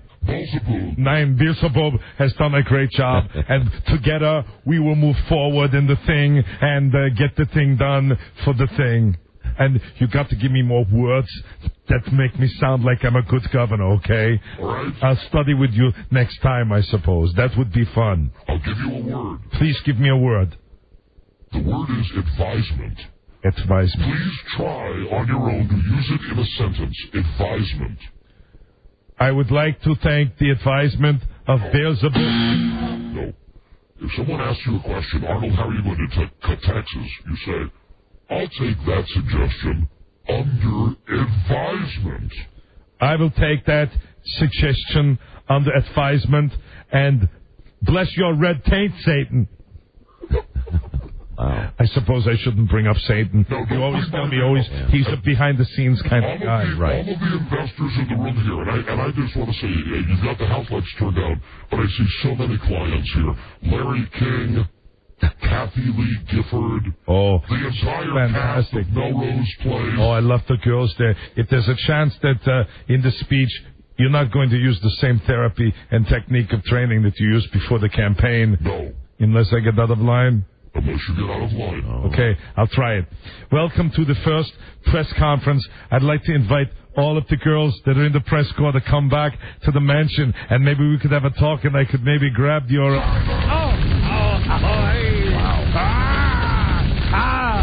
You burned my buttocks.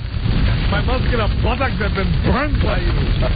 That is causing me great agony, please. Every time you grab the breast, I know. I had to do that to you. Oh, it is so hard for me, Satan, because you yourself said I should completely cave into my carnal desires, and now I can't do it because I have to have this silly image and stuff. Now, if you mess up again, I'm going to bring out the glowing fish hooks. No, please don't. I'll try. How about a hand, ladies and gentlemen? I know there's hundreds of you in this bunker. But I just want to say before we run out of oxygen, not that all of us need it, how about a round of applause for that great schmuck, Jay Leno? Jay Leno. Jay Leno's a great friend of the campaign.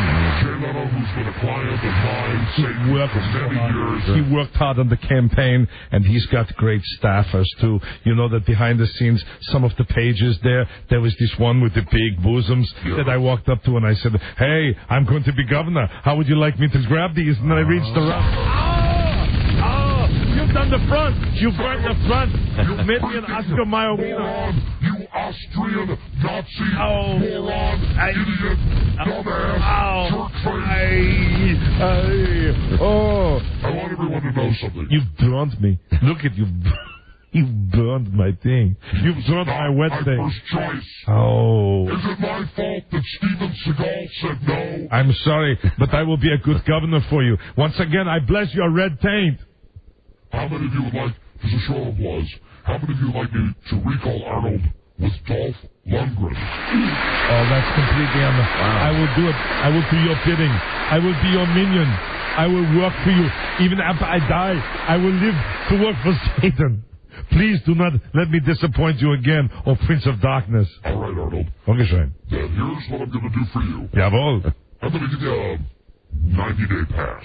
Okay, 90 days to do your bidding. 90 days, you know what I like. I understand the I like things the you like. slush funds. I like, let's keep the money out of the hands of the people who need it. I understand you want the police to have more powers to break heads. That's one of the specific directives. SOS, shoot on sight. They're having the big grocery strike, and we're going to take the nightsticks out.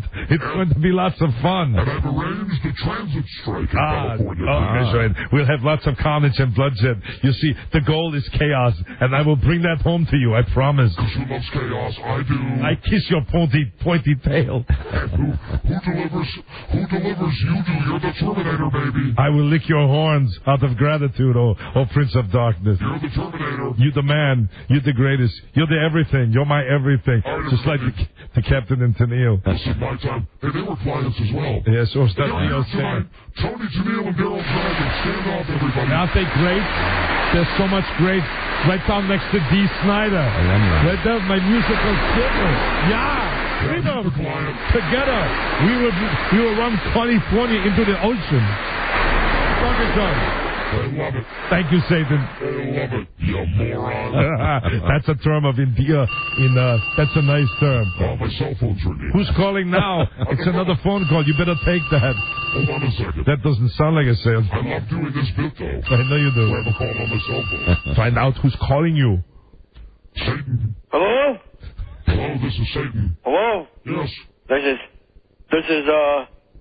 This is God.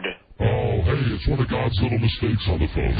How you doing? Tom, this is the bad time to call. You're not supposed to call. You're supposed to daintily caress Satan's small, pointed beard. How you doing? Hey, Satan. How you doing, God's whoopee cushion? Hey, how you doing there, Satan? How you doing, God's squirting flower? Tom, you should kneel down and praise Satan. You know, you are your God's marked deck of cards. Don't yell at Satan again. He doesn't like that. Oh, Satan. What? Why don't you go back down to hell? Oh, no. Yes, Satan. Okay, careful, Oh, Tom. no.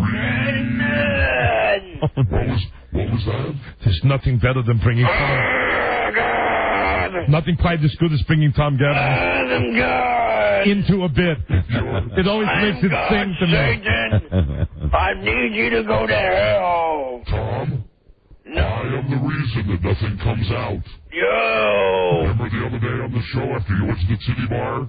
And you said that when Don and Mike asked you if you got your jerk on and you said nothing came out? I am the reason. Wow. No, you're not. Yes, I am. You better listen to me. Why is it that only I am God. You better listen to me. If you're God, we're really effed. If you're God. There, Satan. What was that? What was... retard... You better listen to me, man. I'm in... Retard says what? Hey, Tom. Hey, no. Hey. Group home says what? Hey, Tom. A small bus says what? Tom. Hey, what? Tom, if you lived in California, who would you have voted for? Tom. Who in California?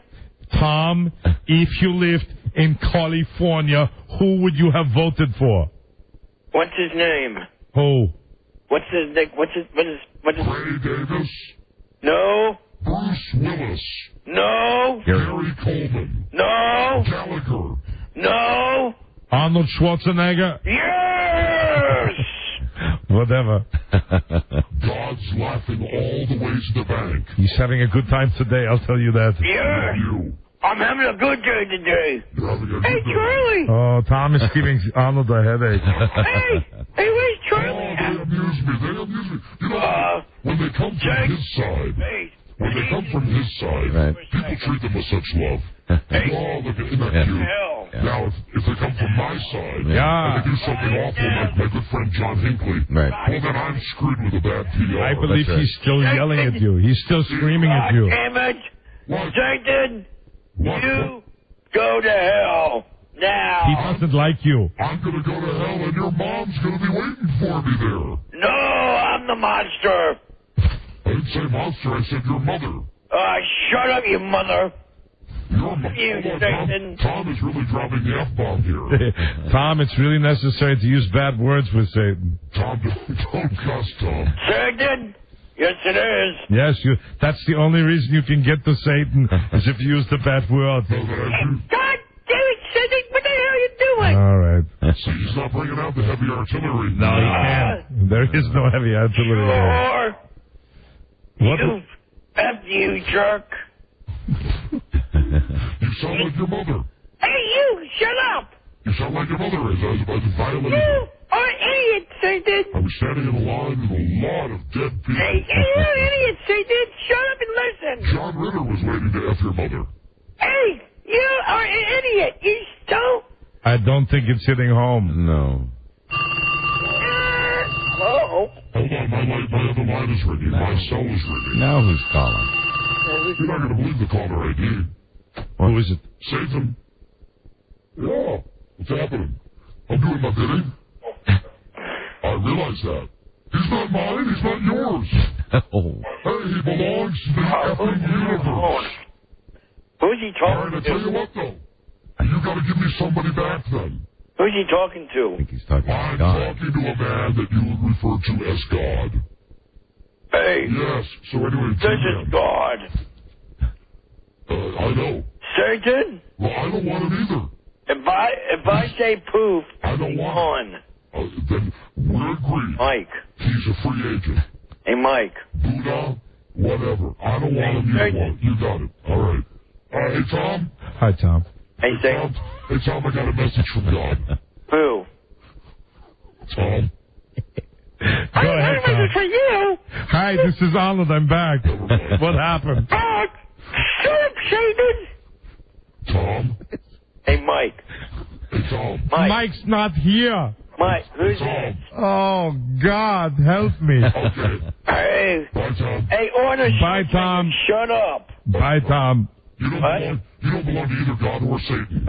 Satan? You're out there. You're in the middle, Tom. He gets Shut up, so Satan. I'm motivated. not. Yes, talk when I'm talking again, Tom. Yes. Hello, what? Hey, where's Mike? Where's Don at, Mike? I don't know. Hey, come back, Don, right I'm now. confused. You succeeded in making my brain turn to jelly. Hey, Don, come back right now. Get Satan out of there now. See, the thing is now I'm not going to be pushing around. Abracadabra. I'm going to have a turd running the show. Make Satan disappear. I mean, some of you might think a turd is running the show right now anyway. Do you think? Satan? He said abracadabra. Abracadabra. Make Satan disappear. Hello, Tom. Hey, Don. Hi, Tommy. Hi, Tom. Hi, guys. Hi, Tom. How are you, Tom? What do you want, Tom? Hey, where's Charlie at? Hey, Charlie. Jesus. Never I have Help! Hey, Charlie. Help! Okay, bye, Tom. Break the glass. Hey. Bye, Tom. Hey, guys, go to my website, TomGavin.com. Yeah, you deserve that. We'll go right there, Tom. Hi. Bye-bye. Yeah, we can't really... we can't really yell at him. No, you can't. It's not like he's getting... No. It was just there he was. Arnold can handle Satan, but he's no match for Tom Gavin. That really would be the radio equivalent of a fan running on the field. During the fourth quarter. Except, like, we left the gate open for him. I know. Yeah, you opened it. Absolutely. And, Tom, if I say poof, all the paint chips you've eaten will disappear. All right, sorry, that got a little out of control. Well, every now and then that's fun. I thought it was fine. We have... Oh, Buzz, that's what my wife says when something's back. Well, I think that was fine. That was fine. That was the fine. That means awful. Listen, we're going to play a game now. Very good. Anything to get Tom off the telephone. Amen. Can Tom play the game, Don? Simple enough setup. Arnold, Satan, having some fun. Right. Mm-hmm. All of a sudden, there's Tom. Tom running around naked in the middle of the field. Tom's a go-to with Satan, isn't he? Yeah. He loves Satan. For whatever reason. Where are you right now when you're listening to the show? Where are you? That is the game we're going to play right now. We have had people win this game that were in the middle of corn silos, like inside where the grain is. The best one, the guy who locked himself in the trunk of his car and then couldn't get out. Where are you listening to the show physically, not geographically, but physically? Where are you listening to the show? Always like those calls from a morgue. Our phone number is 877-365-3636. And here's the deal. We'll pick the wackiest spot, the spot that we think is the nuttiest, the kookiest, the craziest. That's right. And then Tom will call during the middle of that, and it'll be lots of fun. Running around in circles on the field. At one point, the security was trying to catch him. I don't know how much of that got on the air, because he said the F-bomb at least a couple of times. Yeah, whenever you bring mom into it, that's what always happens. And then when you're urging him to cuss. Yes, of course. And then he stops. Then he locks down. Poof. Because he's Tom. He's Tom. He's Tom. He's lovable Tom. No, he's not retarded. No, he's not. Far from it. Not that far, though. So we're going to say poof. Yes. And take a break and come back and take your calls when we play Where Are You Listening to the Show? And the prize you're playing for today, $300. Just like magic. Cool. $300. Poof. Yes, poof. $300. And if you live in the D.C. or Baltimore area and you happen to play or just impress us on Where Are You Listening, we'll give you WWE No Mercy tickets, and you get to go to the meet and greet with the WWE superstars. And once again, thanks to Tom Gavin, or as I like to call him, Citizen Kane. I get it. C-A-N-E. Right. You see, you have to see Tom. Yeah. Go to WJFK.com. Sure. Click on the Don and Mike icon, then go to some of our photos. And I think when we were at the Titty Bar last week, there's a picture of Tom. With the cane on his head. With balancing a cane on his head. And Rob is showing great joy. Yes, absolutely. Rob is smiling, and all 32 teeth are there. He's a happiness maker. Okay, so where are you? Where are you right now? Very good. I'm at rock bottom. We'll be right back. This is the Don and Mike Show. When I open the curtain, I see this gentleman sitting on a service cart, sitting down, with his pants down to his ankles, relieving himself. And I said, "Sir, this is not a bathroom." "Excuse me, sir, this is not a bathroom." Imagine. You know the feeling when you think life just can't get... A small room and a grown man defecating in that small room and spreading it all over. Imagine that smell. You can't hide it. It was very bad. Very bad. Very bad. The Don and Mike Show. Sorry about that, everybody. Hey, try the Marriott burger. That was supposed to run while the guy was talking about the guy, but instead it was a commercial. Yeah, it was Rudy. Right. It's not really a beer. It's a TV set. Haven't we always put Rudy on that plane? Yeah. You can call Don and Mike anytime from anywhere in America. 877-365-3636. They're ready to believe you. They are dirty. Wash them. Don Geronimo and Mike O'Mara. Hey, how you doing, guys? Hey, give me that thing one more time, Rob. We just try to put it together one time correctly. Because you usually ace it. You really do. Just we had commercials going at the same time, and It'll be a reenactment. so anyway, the guy says, When I open the curtain, I see this gentleman sitting on a service cart, Hey, Mike, you're really coming along. sitting down, with his pants down to his ankles, relieving himself. And I said, "Sir, this is not a bathroom." "Excuse me, sir, this is not a bathroom." No. How about Imagine a small room and a grown man defecating in that small room and spreading it all over. Imagine that smell. You can't hide it. It was very bad. Yeah. Okay, guys. Very bad. Hey, how about that Carol Crow? now I'm laughing. Rudy. Now I'm laughing.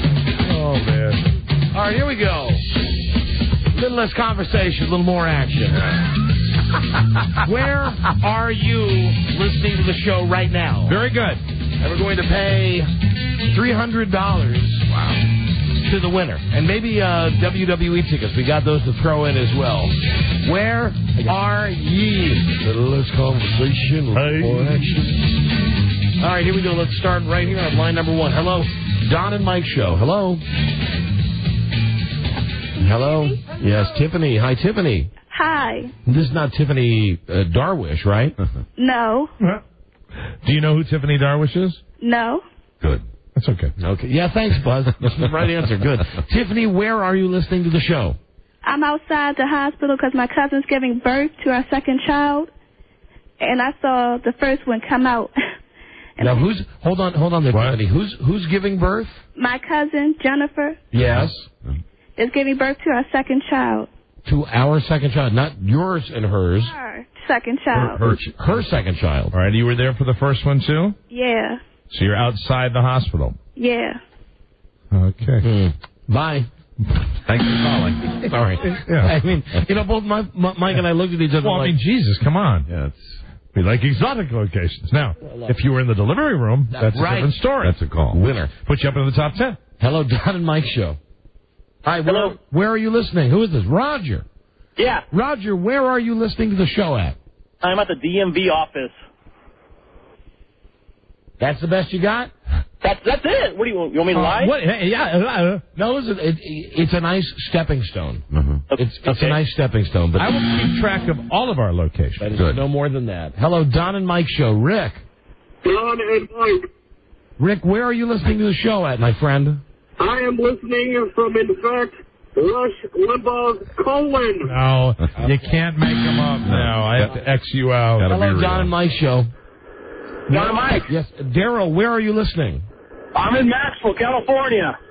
All right, now again, not geographically, folks, but specifically, where are you listening? What offbeat, wacky, crazy location are you listening to? Wacky, crazy location. I'm in a tractor. You're inside a tractor. That's right. Can you open up? Can you? Wait. Okay. Hey. Are you still there? We get a lot of tractors, sir. Yeah, but can I give a shout out real quick? No. Please, you have please, to open. please. Hold it. Open the tractor door. Now jump. Hey, can I give a shout out? Yeah, now that you open your tractor door, of course you can get a shout out. All right, thanks. I want to give a shout out. There you go. We got your shout out. Here we go. Hello, Don and Mike show. Hey. And I like on that one.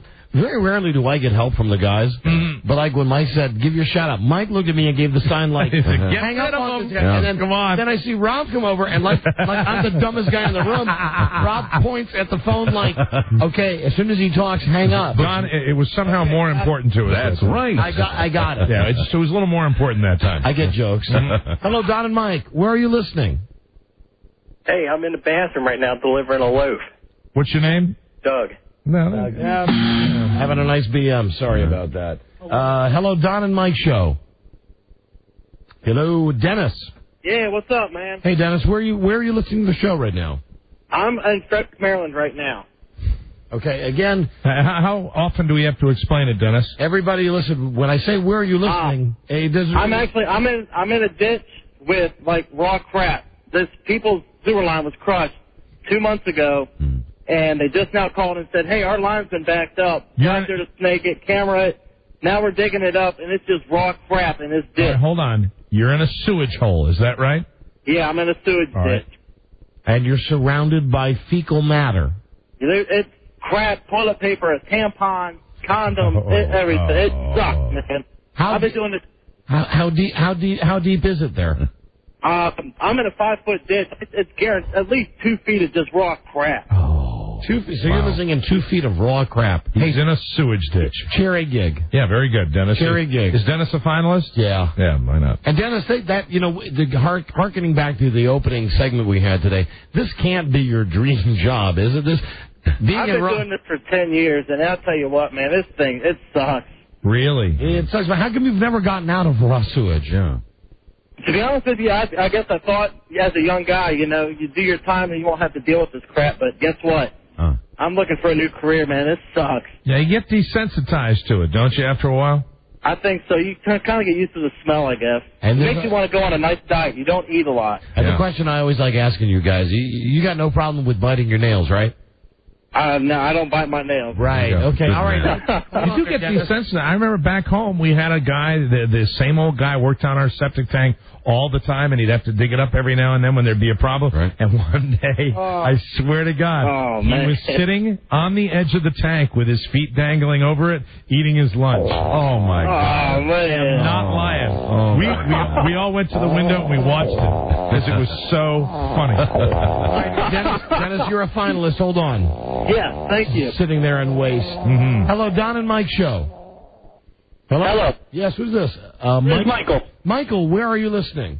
I'm in California, and I am at the top of a church bell tower. You're at the top of a church bell tower? You could prove That's that. Correct. You could prove that by ringing the bell.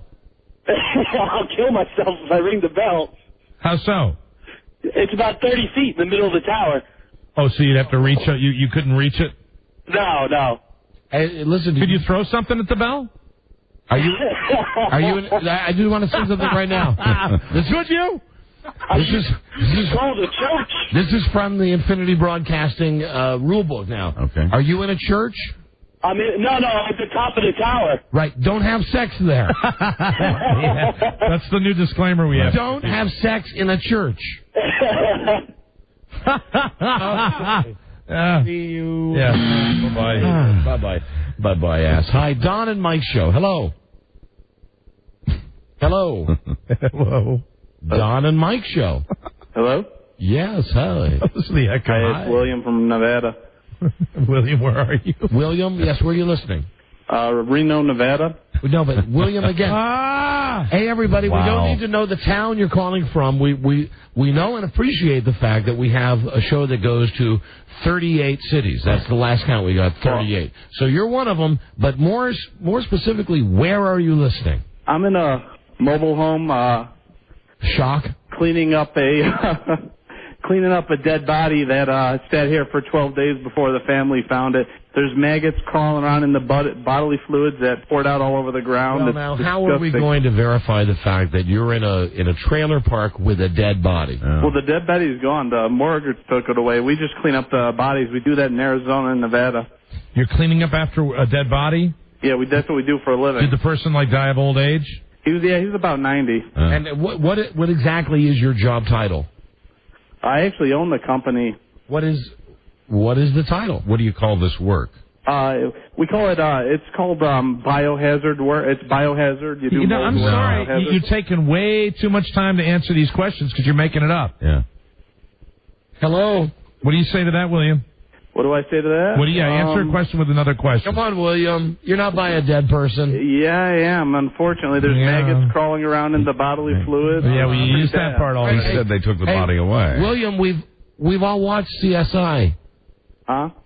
Huh? I just keep on hearing an off-the-hook thing. I can barely hear you. An off-the-hook thing. Yeah. Yeah. Hey, William, where'd you have to go to school for your training? Actually, I went to George Mason University before I moved out here. Uh-huh.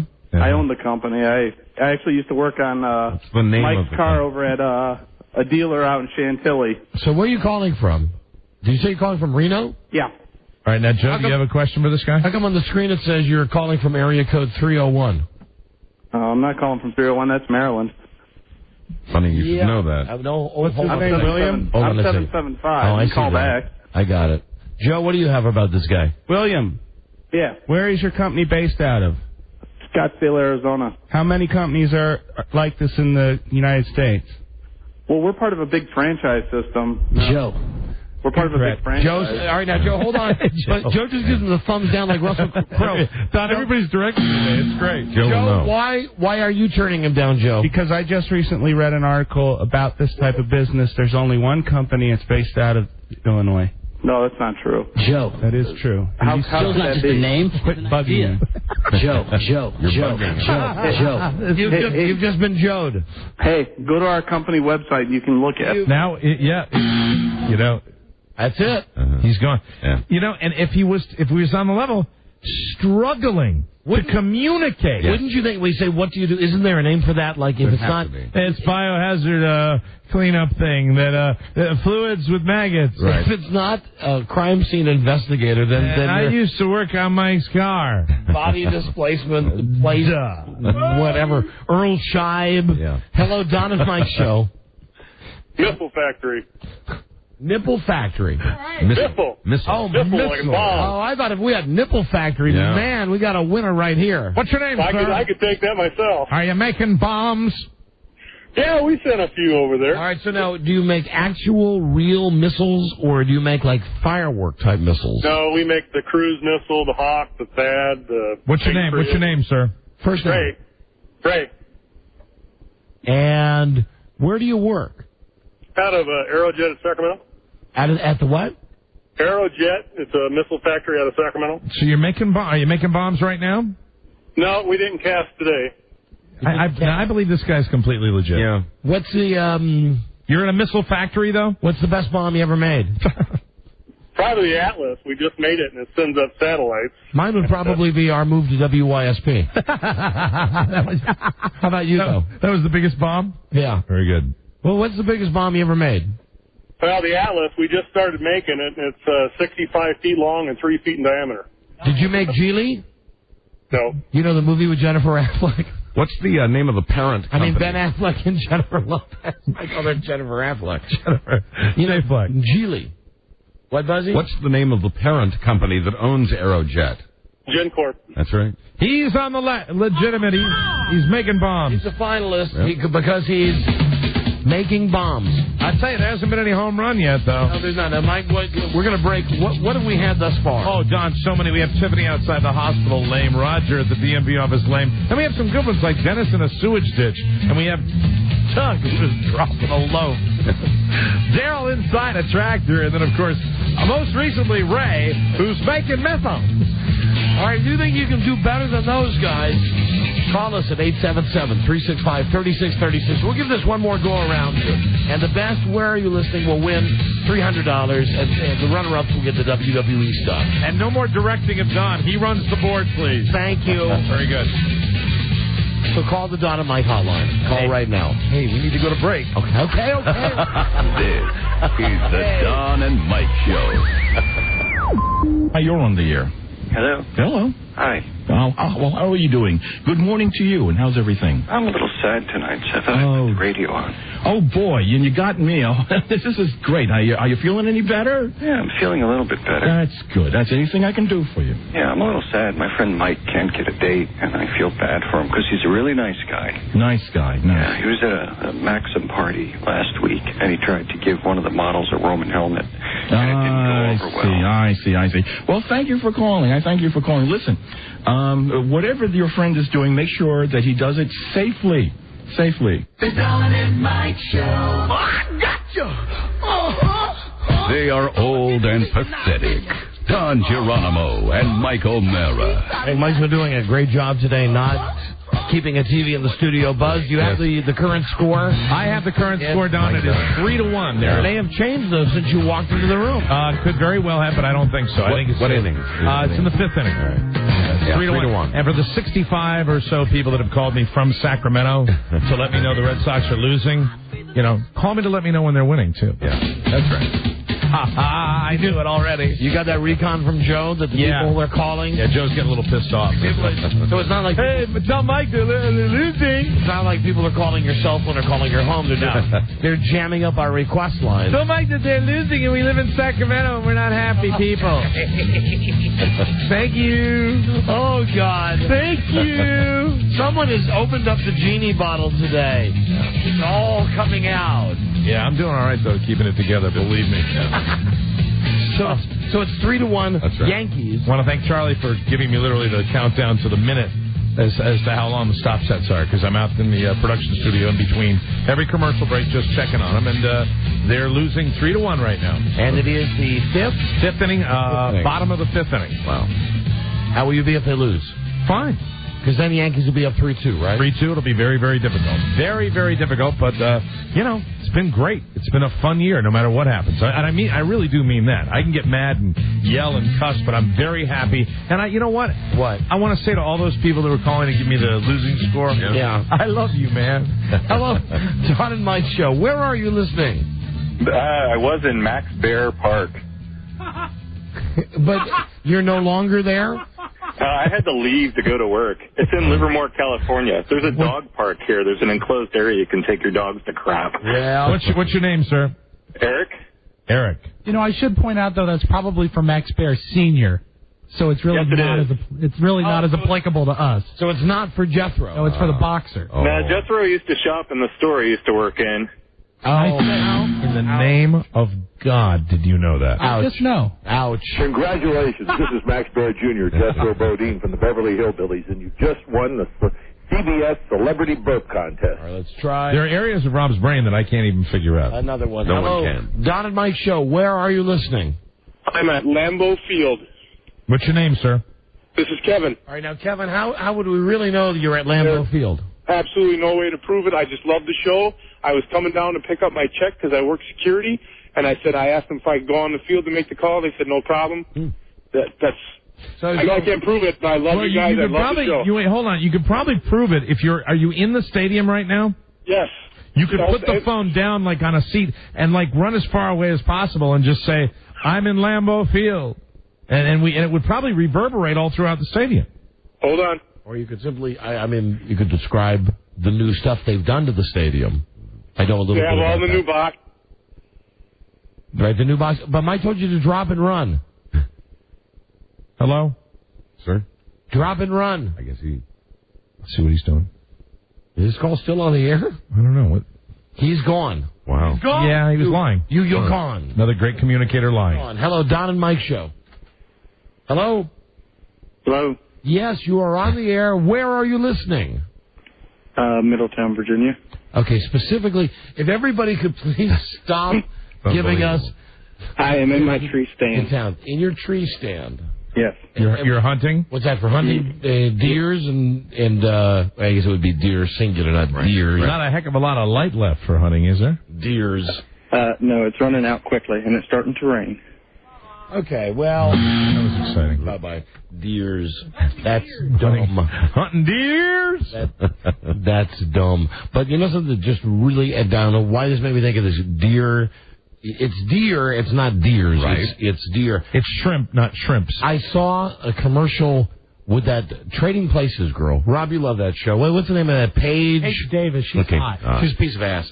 So she's doing some commercials for a car rental place now. Mm-hmm. And at the very end, when the car morphs from a sports car into like an SUV, she says, and some guy comes out pretending to be her boyfriend, she says, your honey-do list just got a little longer. And it's at that moment that I just want to, I love her, and I would never hit unless really provoked. Honeydew. I would never hit another human being, much less a lady on TV. But Paige, how?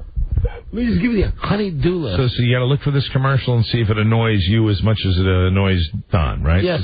So that's the homework for all of you. All right. The whole honey-do. What network do we have to? Any network. It's on all. It was on during the baseball game last night. All right. It's on during Monday Night Football. The honey-do list. Honey-do. Wonder if they advertise America's Movie Classics. You get it because then it says. Honey-do, like Honey, do, like honey-do. Honey-do. Do this for me. Oh, honey, don't. Hello, Don and Mike Show. Hello. Hello, gentlemen. Hello, where are you listening?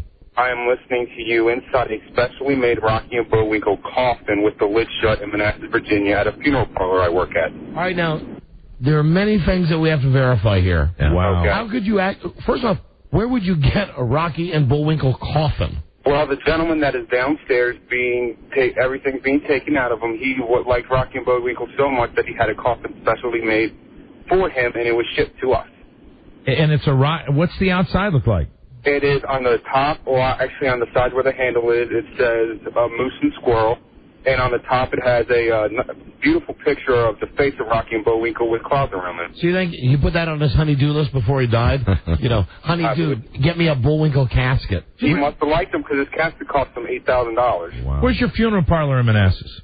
It's what street is it, or the name of it? Yeah, what street is it on? It's on Lee. Okay. Which is, the funeral home is actually Lee Home on Lee. All right. Is it a licensed Rocky and Bullwinkle product, or is it a total custom job?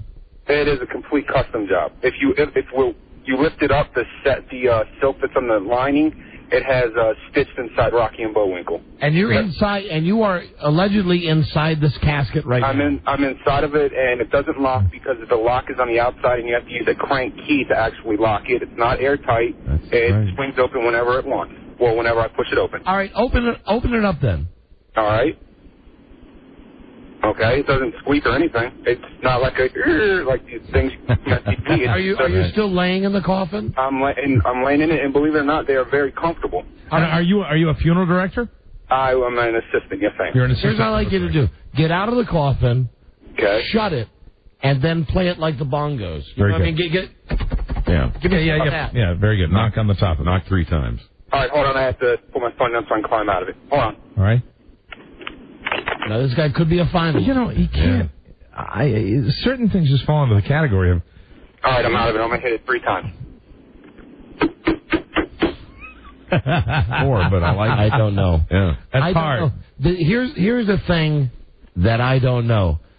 The Rocky and Bullwinkle stuff. He was a humongous fan of them. He has a tattoo of it on his forearm, Rocky on the left and Bullwinkle on the right. You can get whatever you want. Inside of his forearm. He was a huge fan. And what's weird is the guy's like 76 years old. And there wouldn't be like a licensing fee that you'd have to pay to... We didn't have to pay anything. Are you willing to give the name of the funeral home? He did. I said Lee's home. Lee's Funeral Home. Lee Funeral Home? Yes, it is. Are you there right now? Yes, I am. Is that the one that's right outside of Old Town Manassas? It's probably about 5 minutes away, but yeah. In French, it means the funeral. Like you're right, almost across the street from a Catholic church. No, that's actually. Is that another one? Allen. Okay, all right. That's on actual Main Street in Manassas. Hold on, just 1 second, there, friend. All right. Hold on. I'll call the funeral home. So the guy's there. Nationwide 411. Here we go. And this is in where? Manassas? Yes, Virginia. Manassas, Virginia. What listings? Lee Funeral Home. Thank you. Please. No. In Manassas, Virginia. I know I got to take this over here. Why do we have this service? Because we just said it now. The funeral home. She said, thank you. One moment, please. Mm-hmm. Then I'll do the thing where I don't even need the number. It's that lazy press 1. Yeah. Cost 35 cents. Hello? How about a main number? Thank you, honey. The number you requested. I hate this. Waste of time. Okay. Can I just press 1 now to... 9, 8. Please hold while we complete your call. All right, very good. Here we go. Here we go. You take this off the air, too, if somebody else answers. Oh, yeah. Right. Yeah. Okay. Hate those rolls. Yes. Hi, is Matt there? Matt is not there at the moment? Look in the basement. Is he in the basement? Hey, Matt, where are you located, dude? At the very bottom where the caskets are driven up, B. He says he's at the very bottom where the caskets are driven up. It's where we load up the cars, actually. Where you load up the cars? Okay, let me ask you a question. Hey, do you mind going on the radio with us? This is the Don and Mike show. It is creepy, Rob. Yeah. Okay, she doesn't want to go on the radio. No. Do you know at this funeral home that you work at, have you guys custom made a coffin to look like Bullwinkle the Moose? No, it wasn't us. It was someone had made it and shipped it to us. Somebody else made it and sent it in. Do you know if you have a Bullwinkle casket there? This is not like some radio station. Hello.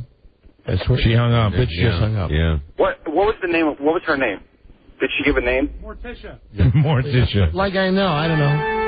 Her name is Biatch. I don't know her name. Because it could have been the owner's daughter, and she's really uptight, and she is a bitch. No. Sorry. The credibility just went out the window. Because I'm not there. Ow. Yeah. Because I'm not there out? Yeah. No, I mean he was actually stringing us along pretty well until that idiot moved. And most dummies will always make a dumb mistake. Sure. Because you always call the boss's daughter a bitch. Yeah, exactly. Right. Idiot. Not a bad concept, though. The concept was fine. It's pretty good. Sorry to the funeral home, incidentally. The number you have reached is not in service. Yeah, hold on, I got it. Well, we'll call it. This is part of the Ever Forward. Yes, just what you said. Yeah. Just what you said. We'll call them. We'll have our fun off air. We will. Hello, Don and Mike show. Boy, that lady at the funeral. I apologize for calling you a biatch, honey. Mm-hmm. If you happen to have turned on the radio now. She must have thought I was nuts. I'm asking for this guy asking to have a Bullwinkle casket. Thought it was a gag. Hello, Don and Mike. Where? Hey, whether he was jerking our chain or not, it was good material. We laughed. Where are you listening? I am at work right now. I'm a police officer. I'm driving around in my patrol car. Policeman in a patrol car. All right, you got to turn the siren on. All right, hold on. True Protect and Serve. They always make the final cut. His name? Officer Friendly. Officer Friendly. Yeah. Hello, Don and Mike show. Yeah. Yeah, where are you calling from? This is Arnold. I'm calling from California. Thank you. Shut up. Hello, Don and Mike. Where are you listening? Hello? Yeah, where are you listening? I am in D.C. sitting on a park bench next to a homeless guy. How's Ken doing? Not thick enough. Right. No. Right. He's sitting there sleeping. Might be true. Hello, Don and Mike show. Where are you listening? Yeah, I'm Mike. Yeah. I'm inside of a cooler with about 10,000 gallons of Coors Light beer. He's in a cooler with 10,000 gallons of beer. Yes, we're for a beer distributorship in Fredericksburg, Virginia. Very good. What's the name of the distributorship? FDC. Yep. All right, but I don't think it's thick enough. No, it's not thick enough, but I need Michael, verify. Yeah. That it's a real place. Yeah. Hello, Don and Mike show. Where are you listening? Don, Mike. Yeah, where are you listening, sir? I'm in one of your other 38 cities. Hey, I got a great gig. I'm an outside contractor. I'm doing some painting. The place is closed down right now, but it's a big factory, about 100,000 square feet. Your IQ has to be below 70 to get a job here. So I am working in a retard factory. That's a long way No, to go. honest to God. People are trying to entertain. Hello, Don and Mike. Where are you listening? Oh, we're running out of time for this. Hello? Hello? Yes, where are you listening? From my ex-girlfriend's closet. Oh, man. Again, funny. Funny. What are you doing? Okay, I'll play along. What are you doing in your ex-girlfriend's closet? Well, we just got finished doing the funky flamingo, and her boyfriend just got back home. Come on! I know. I'm laughing. I don't believe this guy. I like to see. No, you're this is like candid phone. Credibility once again. Goofy name for the sex act, the funky flamingo. Look, I can ruffle around the clothes if you don't believe me. Is the boyfriend there? Well, he's downstairs. Yeah. And where's the girlfriend? She's with him. So you allegedly were banging this girl when her boyfriend came over. Well, she was my ex-girlfriend a long time ago. Right. And would he kill you if he knew you were in the house? Oh, yeah, more than likely, yeah. Oh, good. Give us her phone number. Were you having intercourse? Yeah. That's the funky flamingo, Don. Yeah. Also, just as a pointer off to the side, if you really are hiding in the closet, maybe turn the radio off, jackass. Yeah, How would you listen? He's lying. He does. There's something in the background. No, I swear to God, there's no radio on. All right, be quiet. And how did you know, if you were banging a girl, how'd you know we were doing this contest? Right. Well, no, because, see, I've been in this closet for like over at least good 2-3 hours. What, you got a radio in there? No, that's probably the vent. Here, listen. It's a what? He said it's the vent that we're hearing, but it still doesn't explain how he knew we were having a contest. No, listen. God. We'll take one more, and then we got to get out of this. We might have to give it to the guy that's in the sewage ditch. We might. Hello, Don and Mike show. Hey, can I play the Where Are You? Yes, you're one of the last few. Where are you listening to the show? I'm delivering pizza. Oh, my God. Boring. Hi, Roz. Hello, Don and Mike show. Don and Mike. I'm sorry, that's way too inside. Yes, it is. And let me also say, off limits. So my apologies to Douglas. Oh, God. Hello, Don and Mike show. Where are you listening? I'm listening in a grain bin. You're listening in where? In a grain bin. Well, I sort of said that at the front, right? Yeah. Boy, as much fun as I'm having with this, we are going to have to decide now. Mike. I'm listening in a grain bin. Okay, now we have the cop. We know he's the cop. Right. Yeah. We got the guy that's in the raw sewage. Yeah, we got the guy. They all lied, Don. I X'd them all out because they all lied. Or they weren't good enough. We got the guy in the sewage ditch and the cop, but I mean, it's just, and then the guy dropping a loaf, and then everybody's been jerking our chains today. Yeah. I mean, the Rocky and Bullwinkle guy was cruising, and then we find out it was all a ruse. All right, well, first let's go to the cop. All right, a cop? Yes. Listen, it would be the thing to do because you're a cop to give you the money, but the other guy's is better than yours because you only have to work with raw sewage. He's actually in raw sewage. Yeah, he's up to his shins in it. So we will give you. Yeah, but what if I chase the people away with you guys on the phone? If you what? How about if I go stop somebody and go through one of my whole routines? I'll find somebody to mess with on the air for you. Sure. Then you. All right, let me. Hang on 1 second. Go harass. Rob, I agree. This is known as selective enforcement. You can get 4021 Borman and David now. What? Go ahead and pull over some unsuspecting, innocent motorist to win a contest. Is that legal? No. Well, I'm not going to pull somebody over. We have a call for a bunch of drug dealers down about a block away from me, loitering. So I'll put my phone in my pocket on speakerphone and go grab one of them up. All right, sure. Yeah. Maybe Rush Limbaugh will be there. This is like our own version of Cops. Can you guys hear me? I got you on speakerphone. Yeah. Yeah, go ahead. Bad boy. What you gonna do? This is a bonus, though. He's pulling it out. You guys in my pocket yelling stuff. He's pulling out. Hang on a second. Help for the little people that have just been arrested. Remember now, this guy did do the siren thing for us earlier. He's answering a call, he says. Thank you. God. Jump off the platform. Wait, we listening to some guy get busted? Throw your hands up when you hear from the boss. You got anything in your pocket, anything sharp and stick in the nose, okay? This is great. We're at on Barrington. How long you guys been in this box? There's no can on the block. Oh, damn. Well, somebody called about you guys, about loitering in the block. All right, listen, we've got a winner here. Yeah. We do. Yeah. Absolutely. Yeah, we're going to give the cop the $300. Cool. He's just doing his job. Yeah. He just arrested. I don't think he's arrested. I think he's just inquiring. Well, I'm sure the guy will end up being arrested. He's dispersing them. That's what he wants, Roy Bean. It's just a couple of kids, so I let them go. There you go. But now what's the fun in that? Still gets the money done. Yeah. All right, you get the $300. That was cool. And you get tickets as well to Baltimore's First Mariner Arena for a night of supercharged excitement with WWE No Mercy. Everybody can watch it live Sunday night on Cox Cable pay-per-view. And you get a meet and greet with the WWE superstars. Thank you, my friend. That is absolutely excellent. Yeah, and way to go. I'll even try and find somebody else to mess with. I'm trying to find something good for you. That's okay. Call us anytime, Officer Friendly. Right, hold on a second. And which jurisdiction are you a cop in?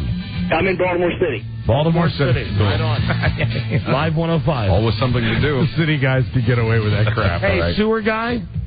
Yeah. Sorry you got beat out by the cop, but we do have tickets for you for the WWE meet and greet, and you get to go to WWE No Mercy Sunday night in Baltimore at the First Mariner Arena. That is awesome, dude. Okay. Thank you so much. Thank you. I mean, we were going to go with you, but then the guy started hassling some punks. Yeah. Hey, I don't blame him, man. That sounded good. I was rolling in my... Oh, man, that was good. Yeah, that Thank was pretty you terrific. So much, guys. Thank you. You guys rock. Thank you. Thanks for listening. You know what it was rolling that came out of nowhere, man. That was pretty strong. Wow. Yeah. That was pretty strong. You know that the stars were aligned when we got a bit that's tanking. Yeah. And then we got a cop who's willing to roust a couple of punks just to win the money and the trip. Fantastic. The trip to Baltimore. Okay, that's the money. That's great. Wow. So he just rousted them and then told them be on their way, right? This person. You got to call on it. You got to call it. There were some suspicious characters. Got the one David, one Adam 12, one over. It's just enough, too. He got just enough in his pocket rolling around. Oh, I'd love to have him call back. Yeah. Pretty good. That was awesome. Pretty strong. Looking back at this show, you got Tom and Satan. Yeah. That was kind of off the script. It was. Where are you listening? That was off the script. Sure. This whole show's been off the script. Let's get right on it now. Here we go. In a world where owning a radio was strictly forbidden, Verboten. one man found a way to bring good news to his people. Here he is. That's me. He made it up. It's Buzz. And Buzz, of course, it's our favorite part of the show, the news and the comments. Right. And you do kind of have a script. You have an outline. I do. You know what's coming up and we don't. I have a plan. Hence the tease. And what would be coming up? I'll tell you. Lots of snot, I'll tell you that. Yeah. Have you seen Buzz blowing his nose today during the show? It's his traditional pre-flu shot cold that he gets every year. I have no idea what you're talking about. You do. You get sick every year at this time. And at least during the last two breaks, every time I've looked up, sometimes I got my rotation on eye contact. See, it's soaked. Come on now, Buzz. Now you're being a shock jock. You're holding up the. See, there's a little blood on it too. Holding up your Kleenex with your boogers and stuff. I'll look to Buzz sometimes just to make eye contact. Right? Do you think this is funny? That's the unspoken. Mm-hmm. And I look over there now, and he's just all blowing his nose. He's got his microphone turned off, draining my sinuses. Yes. You find it, I'll play it. We've got the CD. We've got a greatest hits CD. Hold on a second. A greatest hit CD of... Oh, something for you. Wow. Cut 6? Good song. This would be a good intro to the news today. All right. Considering the fact that you've got your nasal problem, your cold problem. And what is it, Buzz? It's a cold. It's a cold. Yeah. Common head cold. Recognize Green River? I love me the CCR. Hey, Buzz, what's your lead story, Buzz? Today, don't believe everything you see on TV, especially Dr. Phil. Aha! Another guy. Yeah. When do they sing Green River? It's a ways in, isn't it? Yeah. Oh, here it comes, right here. Okay. I thought he said Green River. Those barefoot girls dancing in snot. Screw it. Stay tuned for news and comments coming up on the Don and Mike Show. Screw it.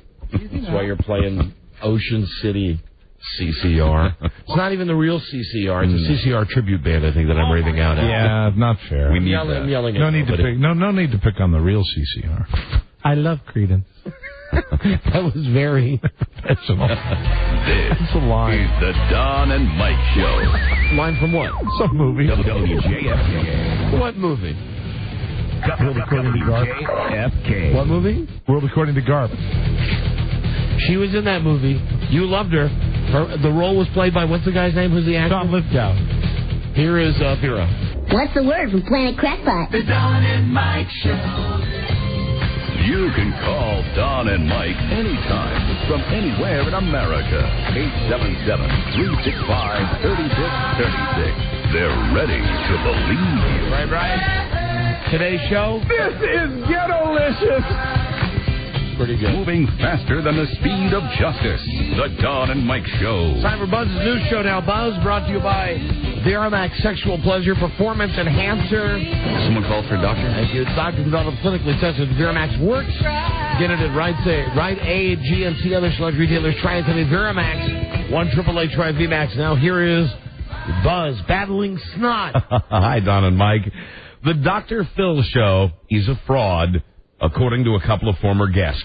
This story comes from the National Enquirer, not a real newspaper, and the Enquirer got it from a friend of the guests and not the guests themselves. You know, Buzz, let me just say on behalf of the National Enquirer, yes, that while I would think maybe, I'm going to be generous here, 50% of it is crap, right? The more that I read it, right, the more stuff in there seems to be true. I really think that they have to, when they're making certain accusations, they've been sued and lost so many times and that they've actually got to do a little bit of back-checking, and they're getting better at it. And to their credit, they broke the Rush Limbaugh story and a number of other stories. They seem to be leading the rest of the press now on some of these things. And they have just a top-notch crossword puzzle. I mean, it's not like the TV Guide crossword puzzle. And I speak for myself when I say I have purchased so many wonderful porcelain figures from the back of that magazine. Oh, yeah. Well, and it is a magazine. And you know what I like best? What? Spot the difference. Oh, yes. Yeah. That's a little feature. And don't forget about your lucky blue dot. Yeah, those bushes weren't blooming in that other picture. your lucky blue dot. And if they didn't run celebrity recipes, I don't know if I'd ever eat. Would be not worth living. I'd tell you, try Barbara Mandrell's corn chowder. Fantastic. And I just love that little blue boy. Regardless, who is the little blue boy? Little figure, little blue. Oh, I got you. I thought it was another magazine. No, that's Blue Boy. Not the little blue boy. Not little blue boy. That's simply Blue Boy. You know what? I'm a subscriber. Little blue boy would be. Careful. Right, if Blue Boy... Yeah. Right, had a junior version. Yeah, we don't want... You don't want that happening. Little Blue Boy. Yeah. You might be able to find that on the internet and get arrested. Well, regardless of what you think of the National Enquirer or its anonymous sources, the claim has credibility because it's how almost all TV shows work. The guests were fans of Dr. Phil's, and they each weigh around 400 pounds. They weigh way too much. And they were on the show to discuss discrimination against fat people. Yes, they were. But first, the producers sent them to Vegas with a camera crew to catch some of this discrimination on tape. But did you wash the ass for that? But no one discriminated. So according to you ever been to a casino? Right. I mean, fat people getting discriminated in a casino. That's land of the fat people. That's not right. So according to this source, the producers paid a stranger to insult the women and had one of the camera guys do the same. Then on the show, Dr. Phil made fun of the women, saying they're fat because they have no willpower. In other words, it was all staged, and as I said, that's how TV shows are made. Yeah, right, and we're shocked that Dr. Phil's show is fake. I am a phony. A big, fat phony, and I'm fat myself. And you know, obviously, because we can't, we can't watch Dr. Phil because he's on at the same time as the show is and here. There's not a day that goes by where I don't regret that. And, you know, sure, I could TiVo it, but why? He's a jerk face. But... every once in a while, I see the promos for Oprah, and I think, Oprah owns Dr. Phil, right? I mean, she physically lock, stock, and barrel. She owns the show. He used to be on her show all the time. Then he has like the companion show to hers. Then I wonder, is Oprah figuratively and literally is Oprah full of it? That's what I wonder, because I never watch Oprah. But your tongue. I saw another promo last night, right before Monday Night Football for today's Oprah, and I guess that she does, I guess, a more believable, realistic show than Dr. Phil. She's not so much into the getting all the people, the fat people up on. She is better than I am. Not so staged, less of a circus. You know what it was again? It was another one of those, though. I'm coming to get you, and we're going shopping shows. Oh, where she's like Queen Oprah? Yeah, it was. Like Glinda the Good Witch swooping down and bestowing her riches on people. Tomorrow, girlfriend, I surprise these people outside this house, and I take them downtown, right to Lake Shore Drive, and we're going to buy anything they want. Tomorrow, honey. Okay. And well, at least she's not... Is there a car dealership on Lake Shore Drive? At least she's not making it up. Are there houses, or maybe like rent homes? Anything they want. Oprah? It'll be sad when Rodney Dangerfield's gone, unless he never really goes away. He's been talking with the folks at Clonaid, a company that says it's already produced 5 human babies through cloning. The company says it's spoken with a number of celebrities about cloning, but that none of them are willing to go public except for Rodney. He's always at the top of my list. That's who you want cloned. The company is an offshoot of that Canadian sect that believes the Earth was created by UFOs. Rodney is 82 and has had some serious surgeries lately on his heart and brain. Looks good on you, though. But his wife says they're both still a bit skeptical about cloning, quoting Joan Dangerfield. A.K.A. Lucky. They say they could create a clone of Rodney by taking a swab from his cheek. When we asked how much it would cost, they said they wouldn't charge us anything. Hey, it's yellow. They didn't say which cheek. You know what that means? Yeah, which cheek, right? Take a swab. That would mean we'd have more Wally Sparks. Yeah. Right. Yeah. Meet Wally Sparks. Hey, more Thornton Melons. Hey. Well, now that's not a bad thing. That is a good move. See, bad to school, funny. Meet Wally Sparks, bad. More... Caddyshack. Is it Art Cervic? What was the guy's name? Al Chervik. Al Chervik. But also maybe a sequel to Ladybugs. Oh, God, you found a crappy one. Hold on, what about Easy Money? Yeah, I liked Easy Money. You like Easy Money? Easy Money where he's a baby photographer. Yeah, but which one is Joe Piscopo in? Oh.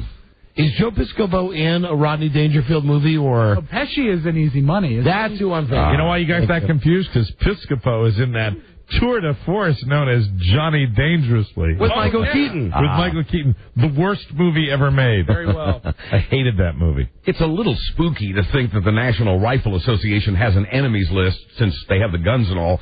But they do have this list, and it goes deeper than Barbra Streisand and filmmaker Michael Moore. Here's an NRA spokesman now. I can do that live for you if you want. G. Gordon Liddy, I think. G. Gordon. Oh, God. Gordon. Oh. Gordon. John. So the NRA does have this enemies list, and it goes deeper than people like Streisand. It goes deeper even than Meryl Streep or Julia Roberts or Jerry Seinfeld or Britney Spears. Can you imagine going deeper than Meryl Streep? Oh. In fact... Deeper. In fact, the NRA's enemy list... I wouldn't F Meryl Streep with your guys. Oh, I would. I would not in a heartbeat. No, me neither. I would. Yeah. I wouldn't go deep into I would because I respect your talent. She's all yours. Go deep into Streep. I'm deep into Streep. Yeah, baby. The NRA's enemy list goes on for 19 pages, buried there on the NRA website. 11, 12, 13, 14, 15, 16, 17, 18, 19. And the list includes such frightfully political names as the Kansas City Royals baseball team. Well, yes, okay, I agree with them. No one on the list seems to be ashamed to be there. In fact, there's an anti-NRA website that's now inviting people to add their names to the list. Once that started, more than 1,000 people signed up just in one day. Good. Quoting a spokesman for the anti-NRA website, it's a list everyone should be proud to be on. But, Buzz, it's a beautiful building. Yes, it is. I drive by it every night. With bulletproof windows, no doubt. Yeah, lovely. Yeah. Let's call and see if someone is there. Oh, good. Someone who I think... Perhaps got a comment. Never mind. Okay. Come back to it. All right. Sure you don't want to call the NRA? Because there's probably somebody there right now that might surprise you. Do you think you. Try it again now. Yeah, I get it. Do you think... That was a joke. I was doing a joke on the give you direction thing. All right, see, I didn't know. That was what I was doing. The other thing, because I was actually doing that the way I said that. There's somebody there right now. Say, how's your Charlie voice? Mm-hmm. That's what you think, huh? Yeah, that's what I think. Aren't you in for a surprise? I think maybe you can't do your Charlie voice because you've had too much evening. Has nothing to do... No, wrong. Can you do Charlie then? Have Charlie give the phone to someone. Charlie can do that right now. See, I've got a Charlie voice right now, but he's not going to answer the phone, Doc. Charlie's here. Charlie's here, so who's... Hello, is this? Hey, Smoot. I'm just tired and sore. Over here at the NRA. It's good to hear your voice, Don. I was sure it would be Charlie. Yes, we need more color toner. We need more color toner over here for the printers. Just over here, and I'm shooting my weapons. Yes, sir. I believe that Buzz Burbank should be on the enemy's list of the NRA. Fire, fire, fire. Yes, sir. Color toner printer cartridge. Color toner printer cartridge. Winner. That's what I wanted to do. Too much evening. Here's my easy chair. At home. All night. The last time I know. Last time that's the way it was. Right. Now it's okay. Charlie's back. No, he's really not. Oh, dear. Charlie's not back. This is acid reflux. Oh. Maybe a little too much evening. The Charlie sounds better than it did a couple days ago. It did. It does. Ice cream. Thank you, Doc. You're welcome, Charlie. Hope you feel better, Buzz. Thank you, Charlie. What might he have if he has a cold, Charlie? The bad thing. Yeah. Skinny disease. I'm fine, Charlie, but I don't think he has it, though. Thanks for your concern. Buzz has the heavy. No, Charlie, I don't. Give him OxyContin. Yes, please. She seems like such a tough old bird, that Martha Stewart. Take 10. Icy cold, in fact, through that painted-on smile. But Martha Stewart says she's scared of going to prison. What a bitch. Of course I'm scared, she tells Barbara Walters. See? Who wouldn't be scared? The last place I ever want to go is prison. See? But then the tough exterior returns. Yes, see. I don't think I will be going to prison, she says. I'm physically very strong. I'm not a fearful person. Sure. These are quotes from an interview taped over the weekend that'll air next month as Martha's insider trading trial begins. She won't, but could get sent to prison for 30 years. In cell block C. See, right, cell block C? Give me a Hummer. See? It's one thing when bad boy actor Colin Farrell gets drunk and exposes himself in the Western world, but it's another thing when he does it in the Muslim world. Muslims even more conservative than Baptists. Colin's in Morocco filming a new movie about Alexander the Great, and as usual, he's been getting drunk and exposing himself. He does it so much, he's earned the nickname See Out Farrell. As in, cock-a-doodle-doo. See Out Farrell. Why just call him like Penis Out Farrell? Well, they like this better because they talk Not like as sailors funny. on the movie set. It doesn't bother them. I mean, first off, let me just say something. All right. And we're all men Very here. British, anyway. We're all men here. Yeah. The C word for guys, right? Like you only use it. What are you laughing at? He has big eyebrows. Who does? Colin Farrell. Yes, he does. The C word for guys? Yeah. It's gay to say it to another guy. It is. You don't say it. You say it to your wife, your girlfriend. Don't have one. Oh, yeah, you do, Charlie. Cock-a-doodle-doo. But you don't say that to other guys. No. Like, wow, you got a... Yeah, but it's funny when you do, right? When a guy says... It's funny when you say that trying to make somebody laugh. Or even if you're talking to your friends about something that happened to you, and you said... Boy, and I took my C out, and I was and then because it's kind of uncomfortable. It's like it's queer. Absolutely, it's very queer. Thank you for clearing that up. It's a word that, speaking for myself, look at my C, baklava. I like hearing it fine. I mean, not from you guys. I like hearing it fine from my wife. I like hearing it from a girl. Yeah, and incidentally, if I would put in a request at home, like I ever hear it at home. Yeah. All girls should say that word. They should. Yes, they should. I agree, Charlie. Show me your C. but take your C out. All this exposing himself doesn't seem to bother the movie crew. Putting one guy on the crew, he was with the cast in a private room, and they were in costume, which were skirts. He lifted his up, and everyone laughed. They were not drinking. One doesn't keep a schedule like that and be incapacitated.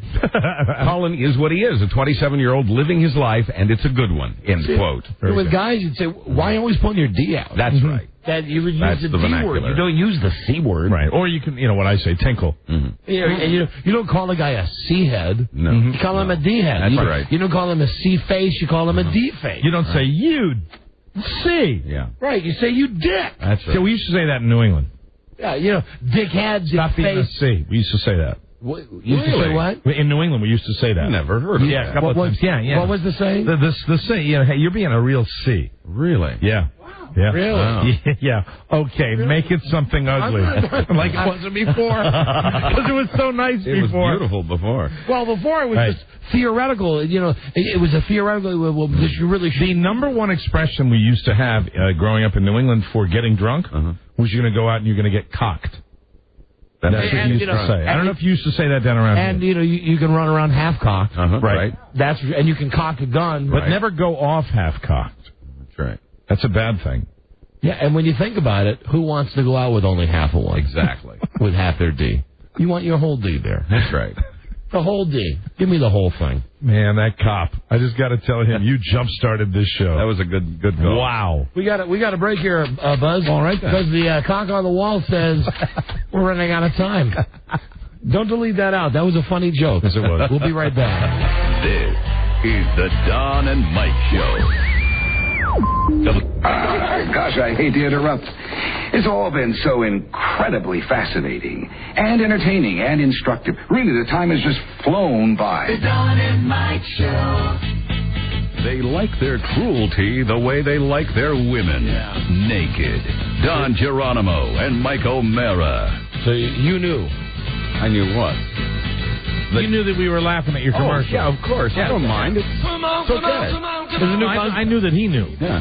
There's a new Buzz commercial that's running. It's like a little narrative. And it's one of those Buzz things where it's like, this is the story of a man who married a woman. They wanted to buy a car. But it's done in that Buzz way. Yeah. Grab my breast, she said. And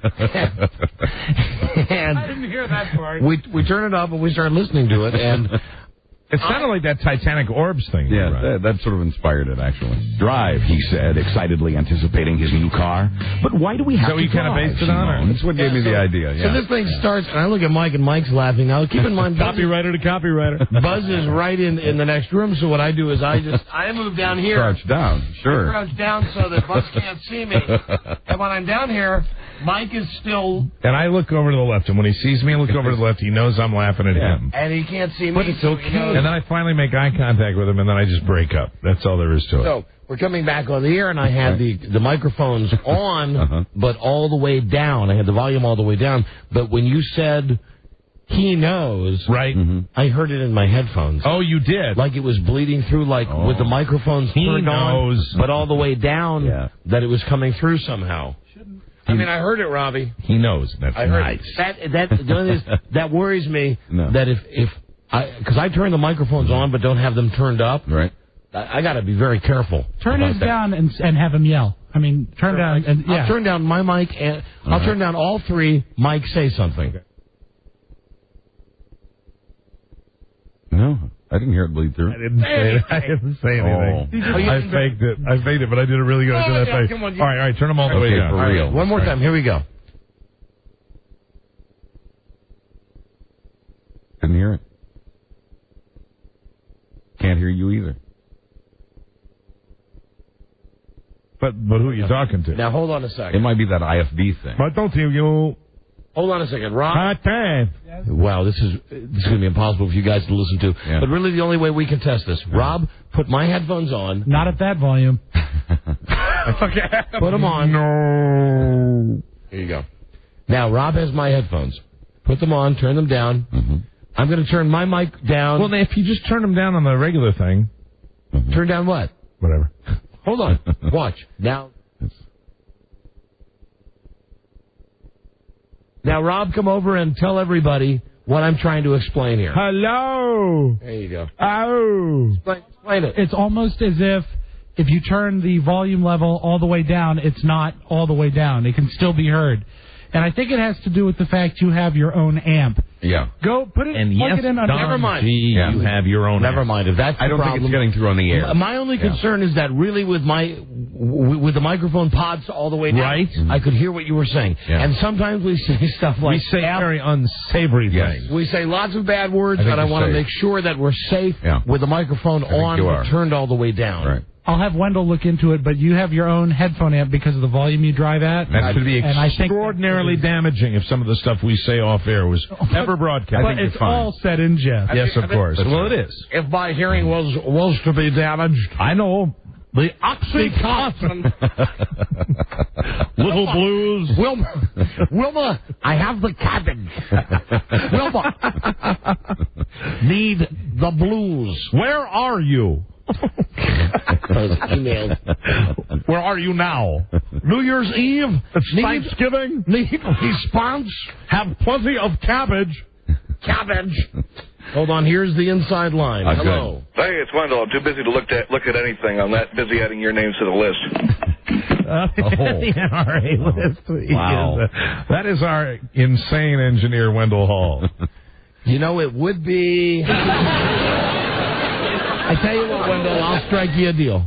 That's funny if we come in tomorrow and there's not still a piece of tape over microphone number 4. He's here. Then you can make jokes. I'm here, aren't I? Working my fingers with a bone. Then he can make Why must you persecute me? I'll get you, Don G. I'll get you. I'm going to belt you over the head with cartridge toner. You know what he calls me, right? What? Secret Squirrel. Does he really? Oh, yes. I don't secret squirrel. Secret squirrel. Hey, secret squirrel. Tired and sore. It makes it easier for Saddam Hussein to hide himself, move himself, and disguise himself with the assets of over $3 billion. Are you sure you feel okay? I feel great. There's nothing wrong with me. I'm just concerned about the stuff that I'm hearing, the bronchital symptoms that I'm hearing. No, my nasal passages are clogged. Okay, but how's the breathing down to your chest area? Pretty good? Oh, my God. Oh, no, we got it back. There we go. Oh man. What happened? All right, well, I hope you feel better, boss. Yeah, me too. It makes it easier for Saddam Hussein to hide since... Yeah, you said that already. Yeah, so he can $3 billion. Yeah, he's got a bunch of money, right? Without that money, he'd be easier to catch, and much of that money's in banks in Syria. So the U.S. is asking the Syrian government for more cooperation in getting that money back to the Iraqi people. The U.S. has done its part, handing over to the Syrians the account numbers on Saddam's money. The U.S. used its fiercest enforcement agency to get that information, the IRS. Hey, this beep is not too annoying to someone who just got in their car, is it? It doesn't understand why it's being played. The U.S. also believes the money's being used to fund the forces that continue to fight and kill American soldiers. The bus has fallen. No, he's back up. Everybody clear. Must have blanked out again for a minute. He has a lot of money. I'm back now. In sports, the Cubs are back in Chicago hoping to clinch their first World Series berth since 1945. This evening they host the Marlins in Game 6 of the National League Championship Series. Now, why you got to do that? What? You're doing that thing like you're bored. I'm not bored. I'm not bored. I know the Red Sox are wrong. I'm anxious. Come on. I'm anxious. Come on. I'm anxious. Come on. Go watch it. See ya. Bye-bye. Good night, everybody. Yeah, there's 2 minutes left. Go ahead. You can take 2 minutes. Thank you. Bye-bye. See ya. The next sentence begins in Boston. The Yankees and Red Sox are wrapping up Game 5 of the American League Series. New York leads Boston 4-1 in the top of the 8th, 2 men out. And a Yankee win puts that series at 3-2. Now, what are you doing? You got a pass. You got it on a gift certificate. That's 4-1. It's in the 8th. Yeah. Well, go ahead, though. No, I'll get bummed out. I'd rather do my job. I'm a professional. Look it up in the book. So you're still going to stay after the show to watch the end? Maybe. I'm not sure yet. It's looking pretty rough right now. The Yanks scored 3 in 1 inning. Yeah, I know. Only the top of the 8th. We'll see what happens. Yeah. I just I walked in, thinking maybe things were where they were, and they're not. They're a little worse, and so I turned around and walked back in here. Gotcha. Okay. So I could feel better. Finally, never forget. Sorry. That's why it's illegal in modern-day Germany to use Nazi greetings or slogans. Rob Spiewak! And that's why 54-year-old Roland T. is in trouble. He's been seen in Berlin wearing a Hitler T-shirt and shouting Hitler slogans. Uh-oh. As if that were not enough, he's also taught his dog, Adolf, to give the Nazi salute. Oh, my. Oh, somebody call Letterman. When Roland says Sieg Heil, the black sheepdog mix raises his right front paw in that unmistakable way. Oh, no. That's not funny. Adolf the dog will probably wind up in a shelter, and Roland will probably wind up in jail for 3 years. The dog will not be called to testify in court, even if he can put one paw on a Bible and raise the other. The Rob Spivak Show. Join Rob and his guest, Heinrich, and his dog. I'm Buzz Burbank on the Don and Mike Show. Thank you, Buzz. Get well soon.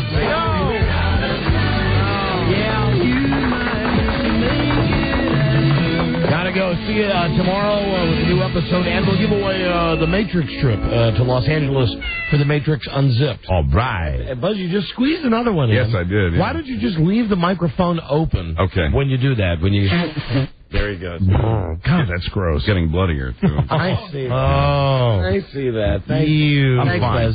Buzz. Good day to you, sir. Good day to you, sir. Good day to you, sir. Good day to you, Good sir. day to you, sir. You know, I bet that's one dog that doesn't have to go to obedience class. BM. Getters. So we meet again. This is Sammy Davis Jr. saying, be kind, be nice, and I hope the next performer has the pleasure of having as nice an audience as you've been tonight. And let me leave you swinging.